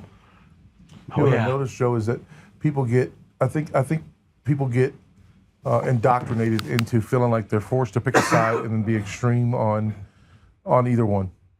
And in my experience, and maybe it's because I'm a conservative, is that if I attempt to have a conversation about politics with someone on the left, you can't engage in that conversation because you can't have a conversation with yourself. Right. There's no facts that you can give them that they're going to debate with you. And I don't believe that that's the way that we should be as conservatives or liberals or white or black or Christian or Muslim or a human or a dog. I believe that if I'm this passionate about one subject and you are just as passionate about the opposite side of the same subject, then one, I want to listen to what you have to say. I want to understand what got you to being so passionate about something that I have such disdain for. Mm-hmm. You know what I mean? Why do you feel that way? Like I want to educate myself. Is there something that I missed? Because from everything that I saw here, my belief is this. And if you believe the complete and polar opposite and you're willing to die for that, well, then I want to hear what you have to say. You know what I mean? I want to have this discussion. You know, what harm is there going to be in me educating myself? Maybe there's something that I missed. And at the same time, that person should be doing the same thing. Why do you feel so passionately about this? Well, let me tell you. And then engage in a discussion. And our ability to be able to have that discussion is what's supposed to make us great. Our ability to disagree and then have a discussion. So how did you find out you were conservative? What would you describe that as? Because this is antithetical to what people think. You see what I mean? You see the conversation we're having right now. They think conservative is this guy that sits in Highlands Ranch that goes to, sits in an accounting, deal. And I mean, you know what I mean? Am I asking the right question? You are. So for me, it was whenever I realized that it wasn't just a desire to have structure and rules, and it was a necessity, right? You have to have those things to be able to move forward, to be better. I just don't feel that way about the liberal side of the aisle. I feel like the desire is for them to eliminate rules and eliminate structure, and I don't mean it to be in an overbearing manner, but we've got to protect this country. We've got to grow this country. We've got to grow this society. We've got to make this world a better place and not destroy it. And to be able to do that, there has to be rules, structure, policy, and those things have to be outlined in a manner that's going to be the best for the people that live in it. And there has to be, if we're talking about prison, kind of the underlining part of every rule in prison is consistency, and I don't believe that the left has that at all. Is any level of consistency? It's not mean what you say and say what you mean. It's not do what you say and say what you do. It's we can just say whatever we want and it doesn't matter anymore. I can say one thing and do another. I can believe one thing and do another. And if that's not the case, I mean, I can be whatever gender I want. I can be whatever. I ain't going to be a mammal anymore. So you have values that you ascribe to. Mm-hmm. All right. Well, what about the people that say that your values weren't always that way? Trying to break paradigms, bro. That's not an invalid statement, right? But I sold drugs at 16. Right. I don't sell drugs now. It's not that my values weren't always that way. I just didn't always have values. You didn't ascribe to your values. Right. You knew right from wrong. I knew right from wrong, but there wasn't something in that slot, right? There vacuum. Yeah. And so once something was entered in that slot, as I become a man and I develop, my character and my integrity and who I want to be and how I want my children to be raised, things go in that slot, to where before it was just glanced over. And so I'm an asshole and I'm a criminal and it doesn't matter what I say and there doesn't need to be any. You don't count. I don't count. There doesn't need to be any substance to me until I realize that there absolutely needs to be, and this is what I want that to be.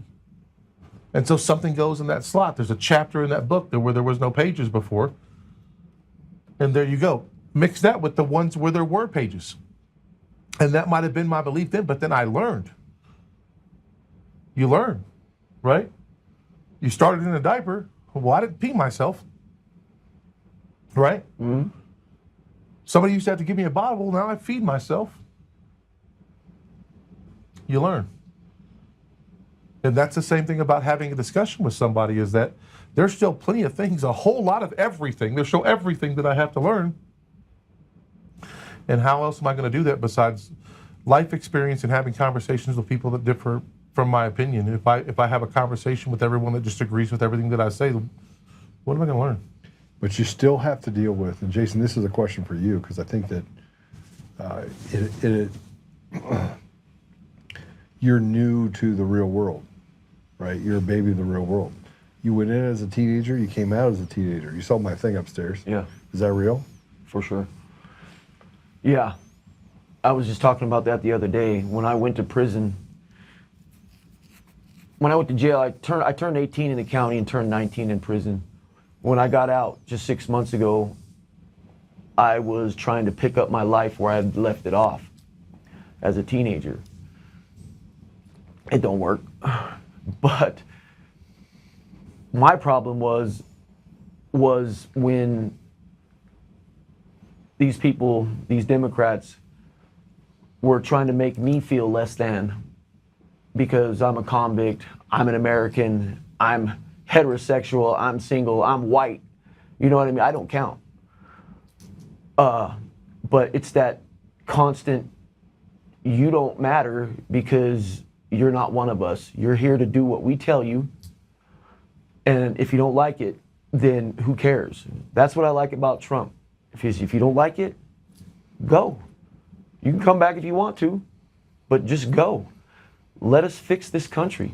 Let us close the border like they did, and let us fix this country. Make your people count again. You know? Just because you're from a third world country and you want to come to America and make a better life for yourself, I'm for that. But you're not going to make me feel less than while you're doing it. You don't count any more than I do while you're doing it. But that seems like that's what it is today.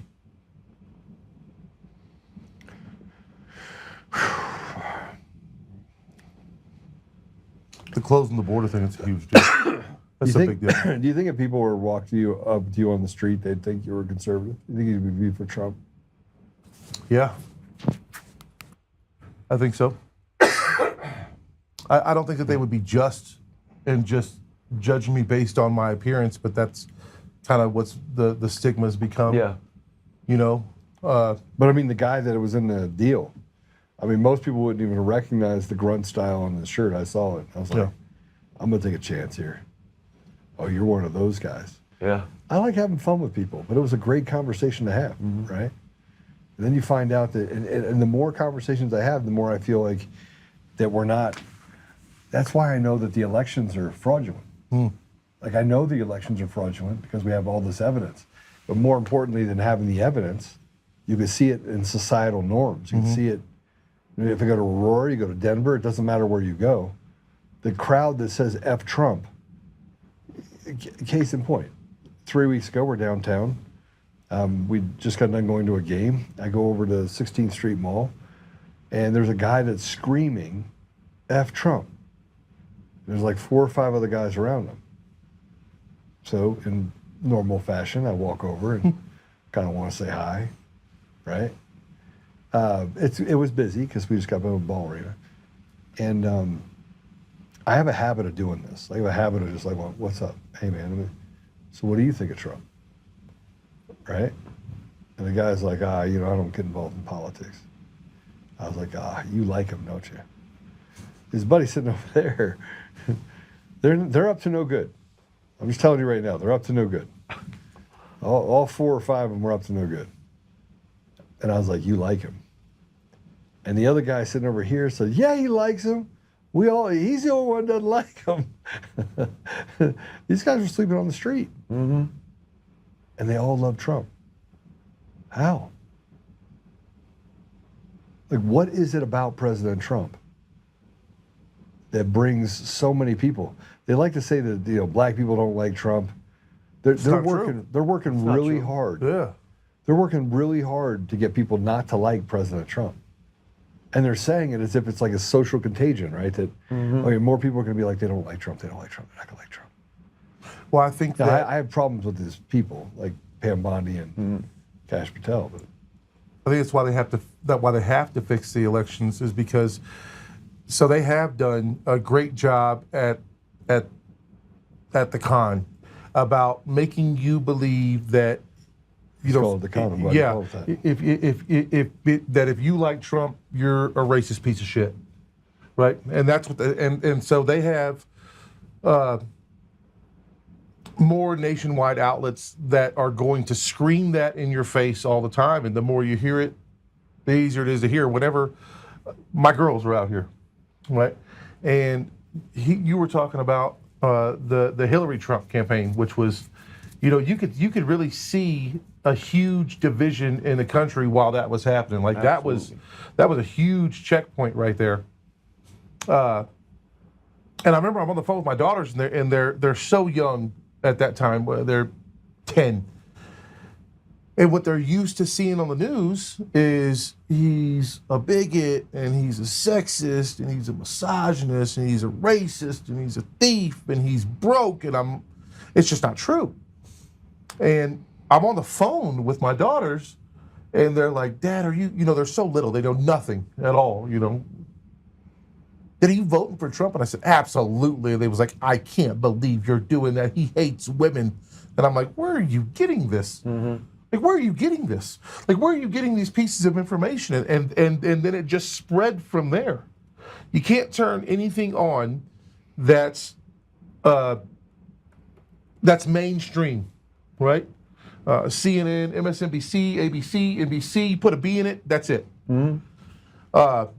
Trash. And all it is, that's their only content nowadays. You remember when there was other things on TV than somebody getting on there and saying, well, Trump was there and he's orange, isn't that funny? You know what I mean? You try to watch Jimmy Kimmel or something like that. Like, there's other stuff going on. You want to know why nobody watched that, but they have all these outlets, and so that's the narrative that they push. But what they've done now is that they've pushed that so much people got sick of hearing it. It's not funny. Mm-hmm. It's not true. But it's easy to disprove. So you can go out and see somebody that doesn't fit the typical mold of a Trump supporter, right? They say black people don't like Trump. I got 15 people that work for me that are black, super black, gold teeth black, right? I can say that because they're my friends. And they're listening. And they're listening. And they are Trump supporters. So people that traditionally weren't, that you would believe if you watch anything on television, no, those people hate Trump. No, they love him. Mm-hmm. And so because they've done that and they've shoved all this down your throat, now they got to come back and be like, well, all these people are voting for this guy and nobody's voting for us, so what are we going to do? What are we going to do? Well, just fudge the numbers. Mm-hmm. Click this, tap that, and here you go. And that's what we get. That's the move that they're on right now. And in this era that we live in, to be able to do that, I would assume it's probably pretty easy until you don't get away with it, until somebody speaks up. And then that's the other batch of people that love Trump is because people love him because it's like, even if I don't believe with what that guy's saying, he's speaking up. There's plenty of people that, if we're talking about prison, that, you know what, that dude, I don't like that guy, but that's the one. That guy means what he says what he means. That dude is absolutely about it. I don't mess with that dude. But that absolutely. And that's the kind of guy that Trump is.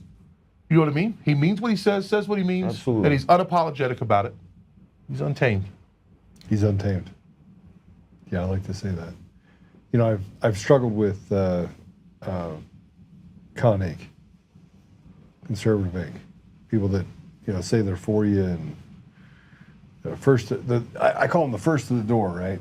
If it's popular, they're that I believe this, and then you have the people that run cover for other people, and it's a very life's actually not that complicated. I just want you to know, doing the right thing is sometimes very difficult. It sucks. It's awful actually, and I think President Trump has mastered that.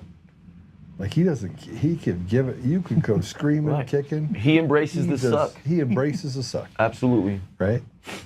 But the people around him don't have the same character and they don't have the same predisposition, right? And so you have some that are. I mean, Dan Scavino is one of those guys that really is just, he runs towards the fire, right? I know Roger Stone's not inside the administration, but I think he runs towards the fire. Susie Wiles, everyone hates that woman. I'm thinking to myself, first of all, she's a woman, first woman chief of staff ever, And I look at the things that President Trump is doing. I don't even agree with all of it. But you wouldn't agree with everything I said either, right? There's stuff that I'll say that you'll be like, well, that's retarded, right? Nobody believes that, and I'm like, oh, I believe that. You're like, okay. You're not gonna get pissed off at me and throw me off the building because of it. So there's all these extremes that we have inside of our culture now, right? That allow us to cater to the ridiculous. Mm-hmm. So we spend all day catering to the ridiculous, and then in the middle of all that, we have to pick a side. Oh, you're not for transgenders? You want to brutalize them? I'm thinking to myself, show me one person that is transgender that got brutalized, besides an Antifa that decided to throw a punch, and then he got his ass beat. Don't throw a punch. You don't want to get your ass beat. You don't want to be brutalized. Don't throw the punch, right? So, but they make up this narrative, and it puts us in limbo. Mm-hmm. And now my fear is we're a year in, right? We're just out a year since President Trump was given the green light. Mm-hmm. We only got 3 more years left, and there's no one coming after Trump.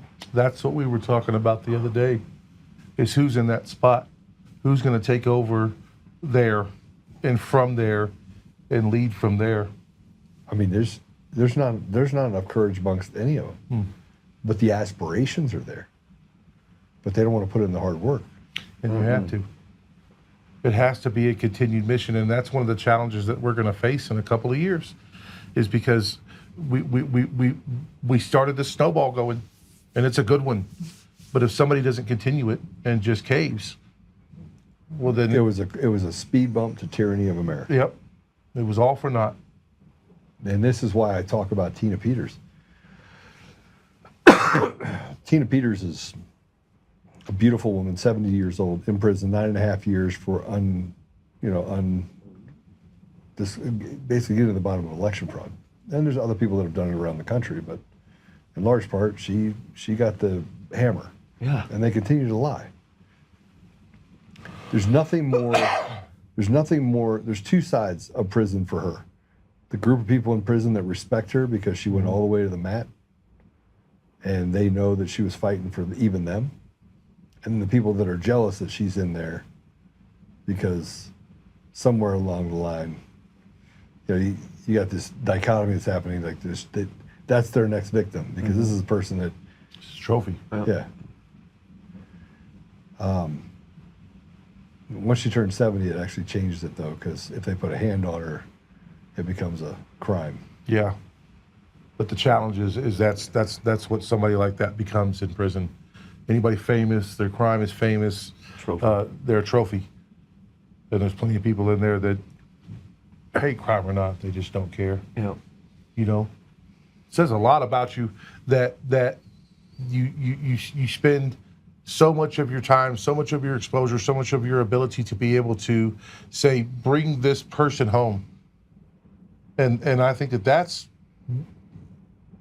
indicative of what our country needs to be, as opposed to, because we get so short-sighted that it's, well, that's done, so let me just move on to the next one and not let me try to fix what's broke. But even during today, you were talking about it with the other gentleman that was on. You said her name a couple times here. Almost every time I see you, it's Tina Peters, Tina Peters, Tina Peters. Let's do something about this. Let's not just ignore it and in a couple of years she'll come home. Let's do something about it. Let's use what we have to be able to try to make a change to where it's not just, well, that one's gone, let them suffer. It's a big deal. And I agree with it. There's people that deserve to be in prison, but that's not one of them. All right, so I have 2 things. I'm going to just tell you, and everybody's like, Joe, I don't know how you can be on both sides of the fence.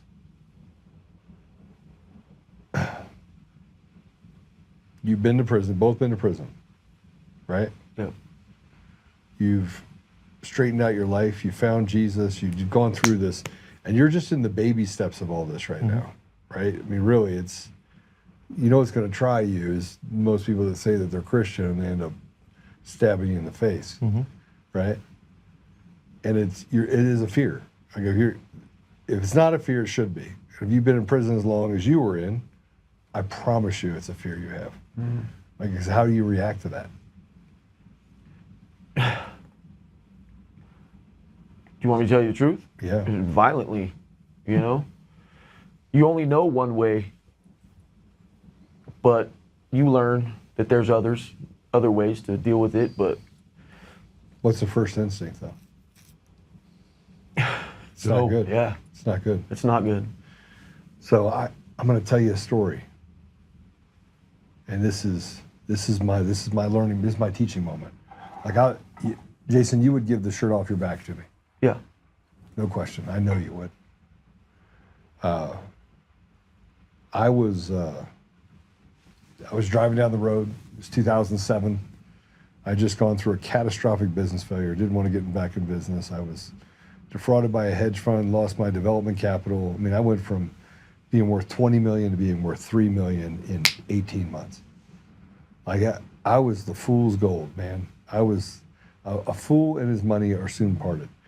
Now, you know me back then that I was moving and shaking and driving around in Lamborghinis and Porsches and you name it, I had it, right?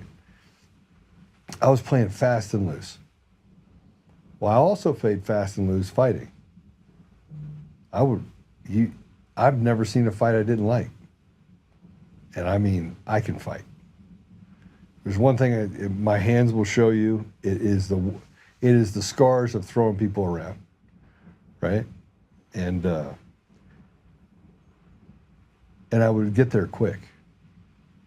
I would get there so quick. Like it did not take much to make me want to fight. My wife calls it the junk in the trunk, the fact that I just had all this fight or flight. So that reason how I came up with that model upstairs, I came up with that model because I lived it. Right. I knew Caitlin lived it. I was going to do whatever it took to take care of Caitlin, right? Because it's generational. And my kids never went through it. My wife, they never saw that part of me, except for when someone else did. I never picked a fight with anyone. But if you picked a fight with me, it was on. I was like, let's go. Driving down the street. This is how I know God is amazing. And I'm in my wife's van. It's a Honda Odyssey. It's 8 months old. And I cut this guy off. And I mean, look, I had to slow down to give him his headlights back because I literally cut him off, right? I mean, it was bad. And he's next to me and he's screaming at me. I mean, he's like MFing, blah, blah, blah, and swerving into me. Sorry. And I don't know what happened to me. I said, I'm sorry. And I started smiling. Well, he thought smiling meant that I was ridiculing him. So I rolled down my window and I said, I'm sorry. I said it 4 times. I'm sorry. I'm sorry. And on the 4th, I'm sorry. I'm like, look, I'm really sorry. And I'm driving down. We're on Parker Road. It's 50 miles an hour. We're doing like 25. People are stacking up behind us. Right? They can see something's not right. He's swerving into me. I'm like, and I didn't think it was funny at the time, but I wasn't angry anymore. And I said, hey, pull over. I want to buy you a coffee. We're negotiating as we drive down the street of what's going to happen next. Now, this guy wanted to beat my face in, right? So we went all the way up to where the Home Depot is in Parker. You know where it is, okay? So Home Depot in Parker, and there's a Starbucks that's right there across from it. Pull in there, drive in. I'm supposed to be somewhere, and I didn't have the time to be doing this. And this is like in my infancy of Jesus, right? Of really just following the Lord. And I went and said, let's go get a coffee. And he got out of the car, and he says, you're a bigger boy than I thought you were when you were in the car. I'm in a minivan, right? Who in a minivan is going to get a fight? Right? And so I go in, we get him something to drink. He gets coffee, I get a coffee. We sit down, and I asked a question that I would have never asked. I go, what's hurting you? After I apologized to him, I said, "What's hurting you?" And he just broke down. Turns out that he was the guy that in Castle Rock left. He was on call. I'm not going to call him out because he still lives here. And this is I haven't talked to him. I talked to him. Anyway, his son was playing and was sitting behind his car. And he got called into work, and so he drove the car away, never looking back, running over his son and killed his son in the driveway. Wow. Yeah. So imagine what that guy would have done. Imagine what that guy would have let me do on the side of the road to him. I could have thrown him around, beat the crap out of him, right? And he would have let me. So I can't believe we're live talking about this. I haven't talked about this in a long time. And so we went and had coffee all the time. I gave him a hug, told him I loved him, prayed for him. I was baby prayers too. Like I wasn't like, I was learning to pray, right? This is when my life changed. Like, you know, you can talk about what happened before that. It's great. I would help people, but I wasn't convicted until then, right? And so his marriage was in shambles. He was getting ready to lose his job. He killed his son, right? Imagine carrying all that, right? Your wife is, like, your whole world is falling apart. And not only did he save his marriage and save his job, but he had 2 more children. So I only say that because the same thing that you're going through, that anger, that thing you go through, and you've only lived the fight or flight life, right? There is no flight, so it's all fight, is the same thing they're feeling, but you have no idea what's behind that wall. You're absolutely You just know it'll feel good for you, it'll feel good for him, right? We see it and feel it every day when we're at Silver Linings. We go out on outreach and we talk to these people, and you don't know what they're going to say. You don't know what they're feeling. You don't know anything. Yeah. And you're met with a lot of anger and a lot of, you know, you're the reason why we're doing, you know what I mean? It's your fault.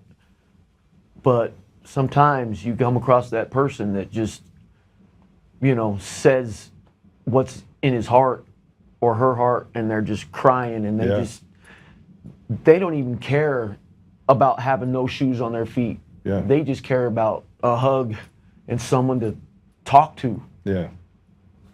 They want to be seen. Yeah. They count. Yeah. They're people, you know? Yeah. And it's sad, it's heartbreaking. It's every day, it's a heartbreak. You can't work in this job and not get your heart broken at least once a day. Yeah. But then there's those moments where you're just like, I got this guy into a sober living or a house or a job or whatever. Got a family off the streets. Got this guy, his pregnant wife, and his 3 pissed off dogs. They're not living under the bridge anymore. You know what I mean? Whatever. It's just those moments are worth it. You know what I mean? Yeah. Yeah. But you still got to guard your heart. You do. You do. And I'm learning. Yeah. Yeah. It's hard not to take stuff personal. Oh, it's so hard. I don't take anything personal anymore, but it took a while. But that was a defining moment in my life, because now every time I get into a disagreement, no matter where I am, that's my philosophy. My philosophy is, now, if you come to my house to do harm, you try to hurt my family, I don't care how much junk you got in your trunk. I'm trying to take your head off. Yeah, you're done. Yeah. I still take things real personal. They get to me. There was just on our 1-year anniversary, there was a situation that happened, and it was ironic because at the conclusion of that is whenever the pastor and his crew just pulled up to say, you know, we're here. But there was a guy, and his wife, girlfriend, whatever, came in, and he had put his hands on her. And during the event, like on the property, man, I don't take that. I don't take that light. And there's been plenty of conversations that I have with my pastor, with Jason, with Mark, about Corey, you know, how do you get rid of that guy in there, right? Because so you imagine, you see, so I see Silver Linings as that's our home. I spend more time there than there is at home. Mm-hmm. You know, I've put blood, sweat, and tears in there, and so has everybody else in this family. That's home. You know, so you can't come in my house and do those things. You gonna do that shit somewhere else, but you ain't doing that here. You know.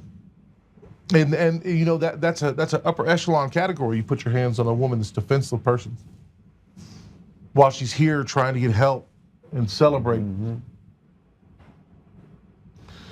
So one of my guys comes and gets me to apprise me of what was going on. He said, "I need you."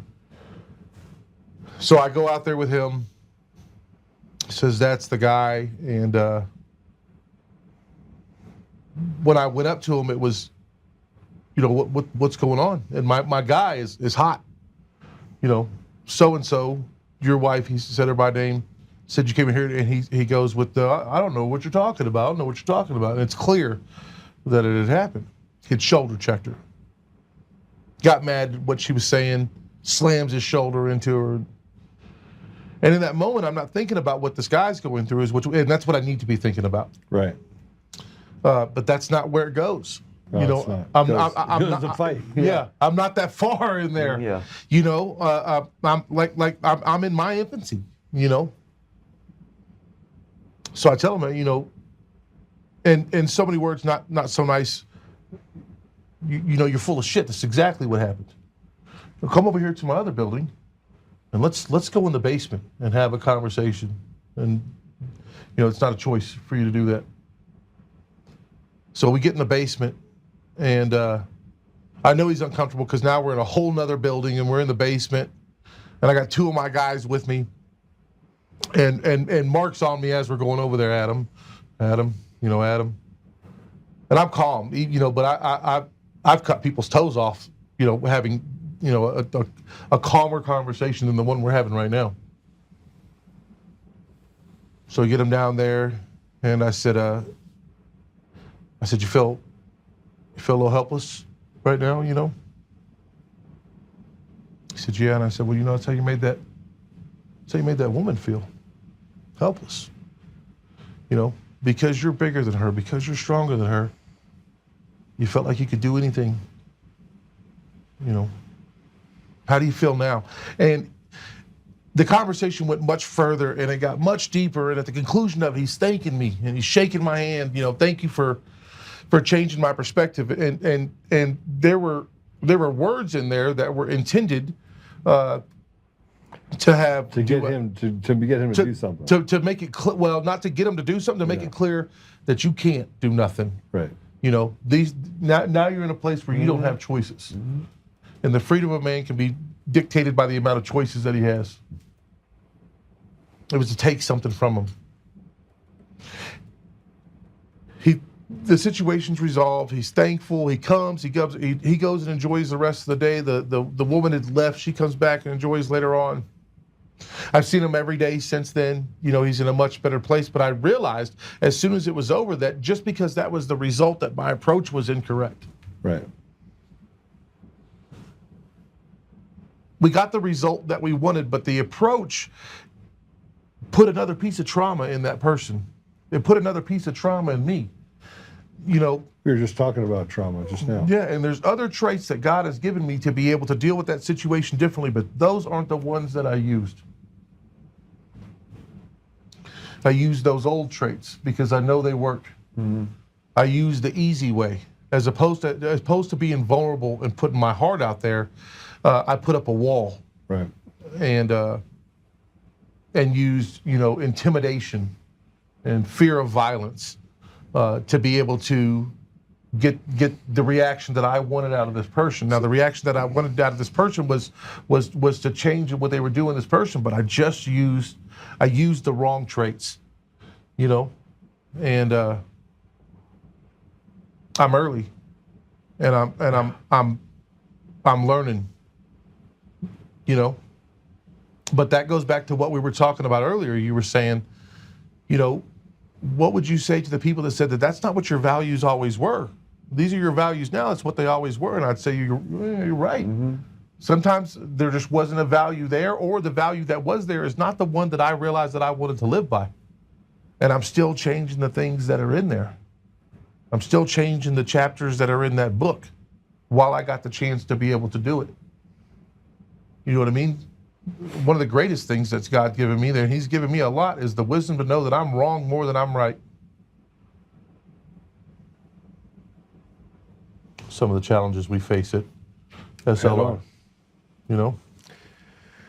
Well, I think it's not just the challenges you face. It's how do we combine what they say they want to do in community, stop crime, give opportunity, all that stuff, all the deserts that you have in prison are the same ones you have in the inner city, right? Yeah.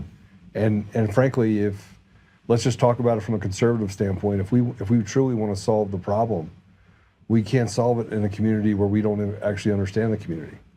We can't. And the last 3 or 4 months, I've kind of gotten to that place where I go, all right, I need to understand. Actually, not the last few months. Charlie Kirk was assassinated on September 10th of this year. Okay. And one of the things that was said is that he was the great debater, and he had the ability to understand both sides. So I've spent, since that day, I was like, you know what, maybe I need to do the same thing on politics. Maybe I need to get to know the left from their perspective. Like, what they're doing, the jelly bean test. If you have 100 jelly beans and one is a fentanyl that'll kill you, do you reach your hand in there and grab a jelly bean knowing that 1 out of the 100 can kill you? 99 out of 100 people will say, absolutely not. I'm not touching the jelly beans. You keep them, right? I said, you're not willing to take that risk. The same thing for when they snatch up illegals and they send them back to whatever country they came from, right? You grabbing up some good people, good jelly beans in there too. And some of those good jelly beans have to go through the process of being treated like criminals. Well, you're hanging out with a bunch of criminals, so you're gonna get snatched up. You are what you eat. You are what you hang around. You're as sorry as the company you keep. 100%. Yeah. And so you walk through this process, and now I'm trying to understand, okay, what it is that they want me to feel bad for someone, okay. And so I'm starting to figure out that some of these people, even the ones that are indoctrinated, they truly want a society where people aren't treated unfairly, that there's no trauma. Well, we all know that's bullshit. Yeah. Our human nature is to fight, right? We just dropped bombs on another country, and we're going to get to utopia here through communism? Come on now. But how do I understand it? How do I understand that side? And that's led me to, conversations about what I've had with you with recovery, conversations I've had with Pastor B about the Dream Center. So I'm having all these conversations, and then I figure out we're not all that different. Even the people at the other coffee shop that I sat down and he stood up and I was like, you believe that shit? He had Antifa on his shirt. I'm now having great conversations, right? He's like, yeah. He stood up like he was going to do something. I was like, you better sit down. You better sit down or this boot's going to get bigger. And so he sits down, we sit and talk for an hour and a half, right? I just think that right now we're being manipulated, and that whole thing comes down to like President Trump being seen. How do we do it? We got all this social media. Everyone's bad. How do we bridge that gap? Being realistic. What you're saying right now is a realistic conversation, right? And no matter what side of the aisle, a lot of the conversations that people have are not as open as that one. Is that realistically we want the same thing that's best for everyone, but we have to be realistic about what that is and how we get there. And most people aren't willing to have that realistic conversation. They have their own trauma, and so they shut down. So they're not willing to have an open discussion about how we're going to realistically live and how we're realistically going to get there. And that's we're in reality. So that has to be our conduit, is reality. What can be done, what should be done, and are we going to do it? really. You know what I mean? I could go to Home Depot, buy a whole bunch of bricks, and build a pretty cool house, right? I could throw some bricks, right? But am I going to do it? You could also throw them at people, and Antifa does. Yeah. Yeah. They're not living in reality, right? Yeah. And not there's so much evidence of that they want to change what reality is and then force me to believe it. Yeah. Force me to play this unrealistic game, and then now we've got to fight through that to get back to where we were, so we can move forward at all. You know what I mean? And that's unfortunate. I don't want to hurt anybody. I don't want to hurt anybody's feelings. Yeah, I think that's the big thing is that nobody really sets out their day. Yeah. Most crimes are committed because of what happened in the junk in the trunk. No. Right?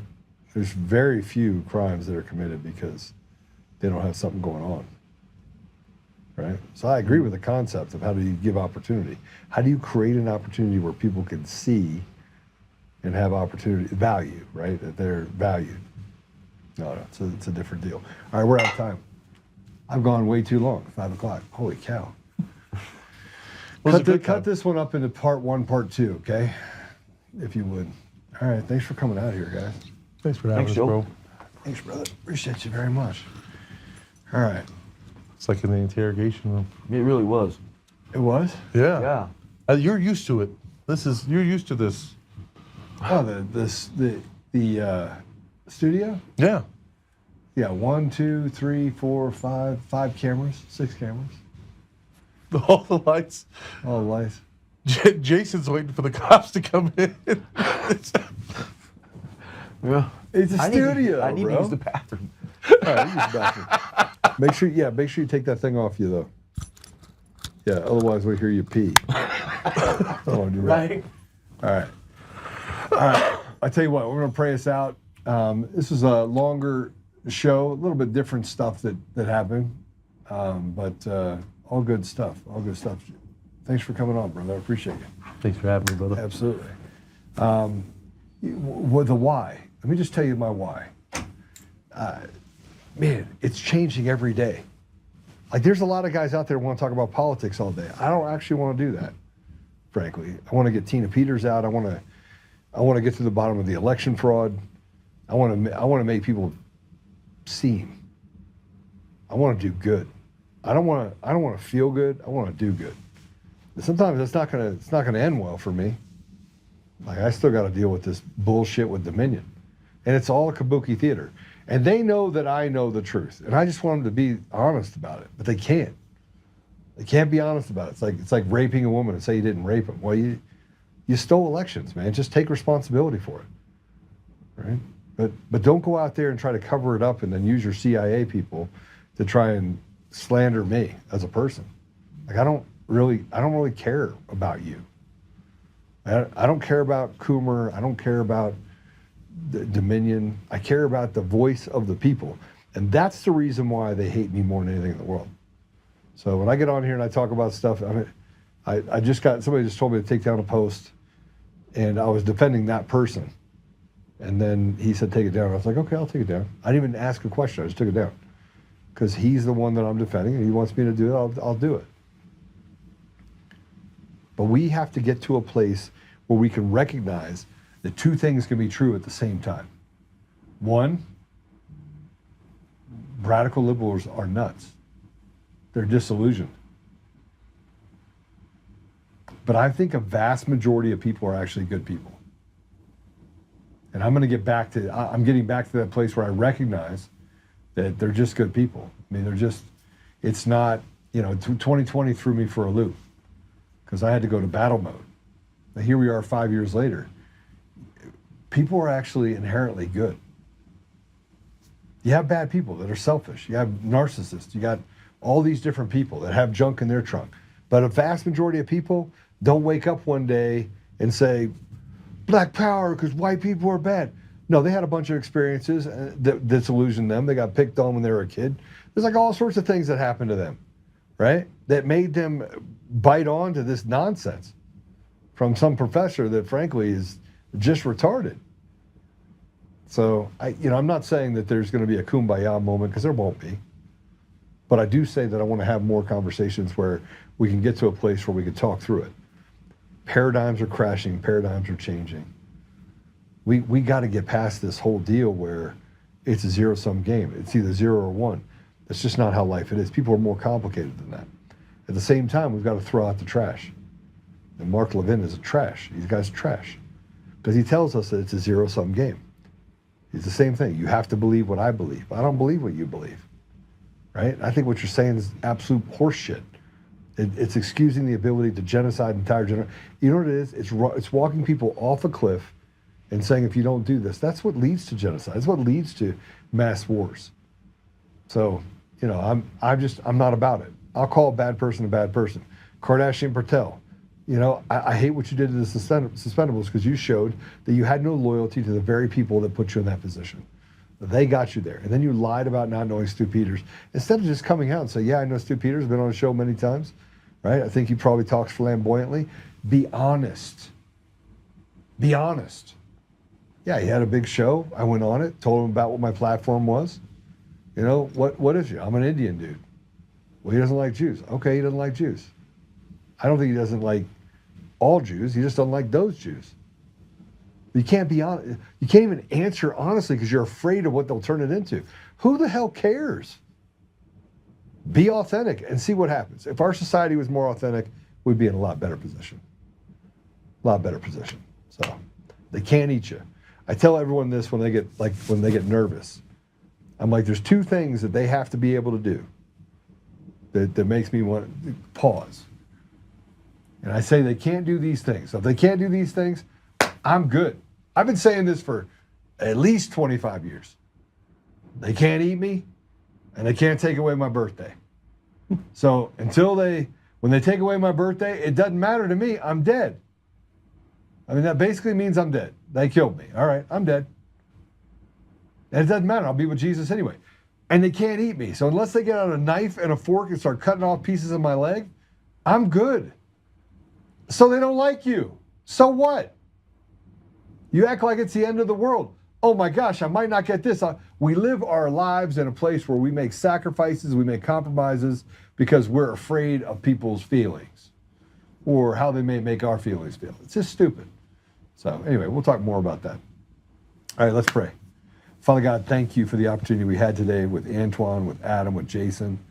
Thank you for just the ability to go three hours and talk about just crazy stuff and really just get to the bottom of the human condition.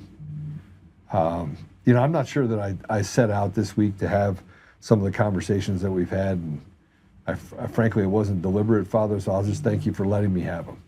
That conversation I had with Antoine was just fire. And it showed me the passion that I do have, and frankly, the way that I feel about people that are just continents away. Father, we give it up to you right now and just ask you to free Tina Peters. It's obvious that it's going to take some intervention. It's going to take your intervention to get this done. And we've had them glad hand us for so long. They've said, oh, it's happening. We feel like we're just in this yo-yo.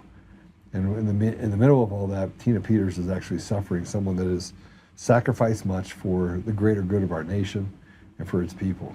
Father, I ask you to bless Tina, that she may have the burdens lifted off of her and that she may be safe. I ask you to protect her, Father. I also ask you to protect President Trump and to guide him and to give him the tools that are necessary. I ask you to put a comforting arm around Bobby Kennedy and just the people that work with President Trump so closely in restoring order in a place where the entire government feels at odds and at war with itself. Help us, Father, that we may be patient, but we also may hold them accountable.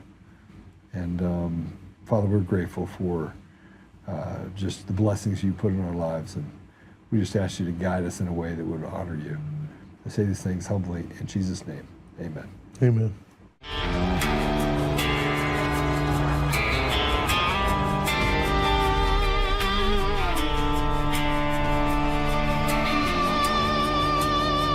Rise up untamed. In the heart of the fire where the wild ones roam, Joe Oltmann's calling, bringing truth back home. From conservative daily to this untamed fire, we shatter the silence, lifting spirits higher. No chains can hold us, no lies can prevail. Authentic and fearless on this rugged trail. Patriots gather under stars and stripes. Untamed nation, igniting the night. Untamed nation, let the truth roll out in this land of the free. Standing proud from sea to shining sea, we won't back down.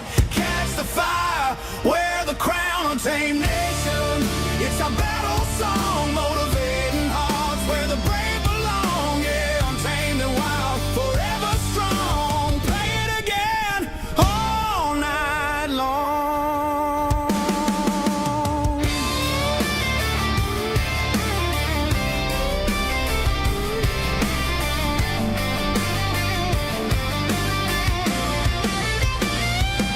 Break the mold, chase the real. No more games, time to heal. Joe's voice leads the untamed crew. Truth matters through and through. Untamed nation, let the truth roll out in this land of the free. Standing proud from sea to shining sea, we won't back down. Catch the fire, wear the crown. Tame nation, it's our battle song, motivating hearts where the brave belong.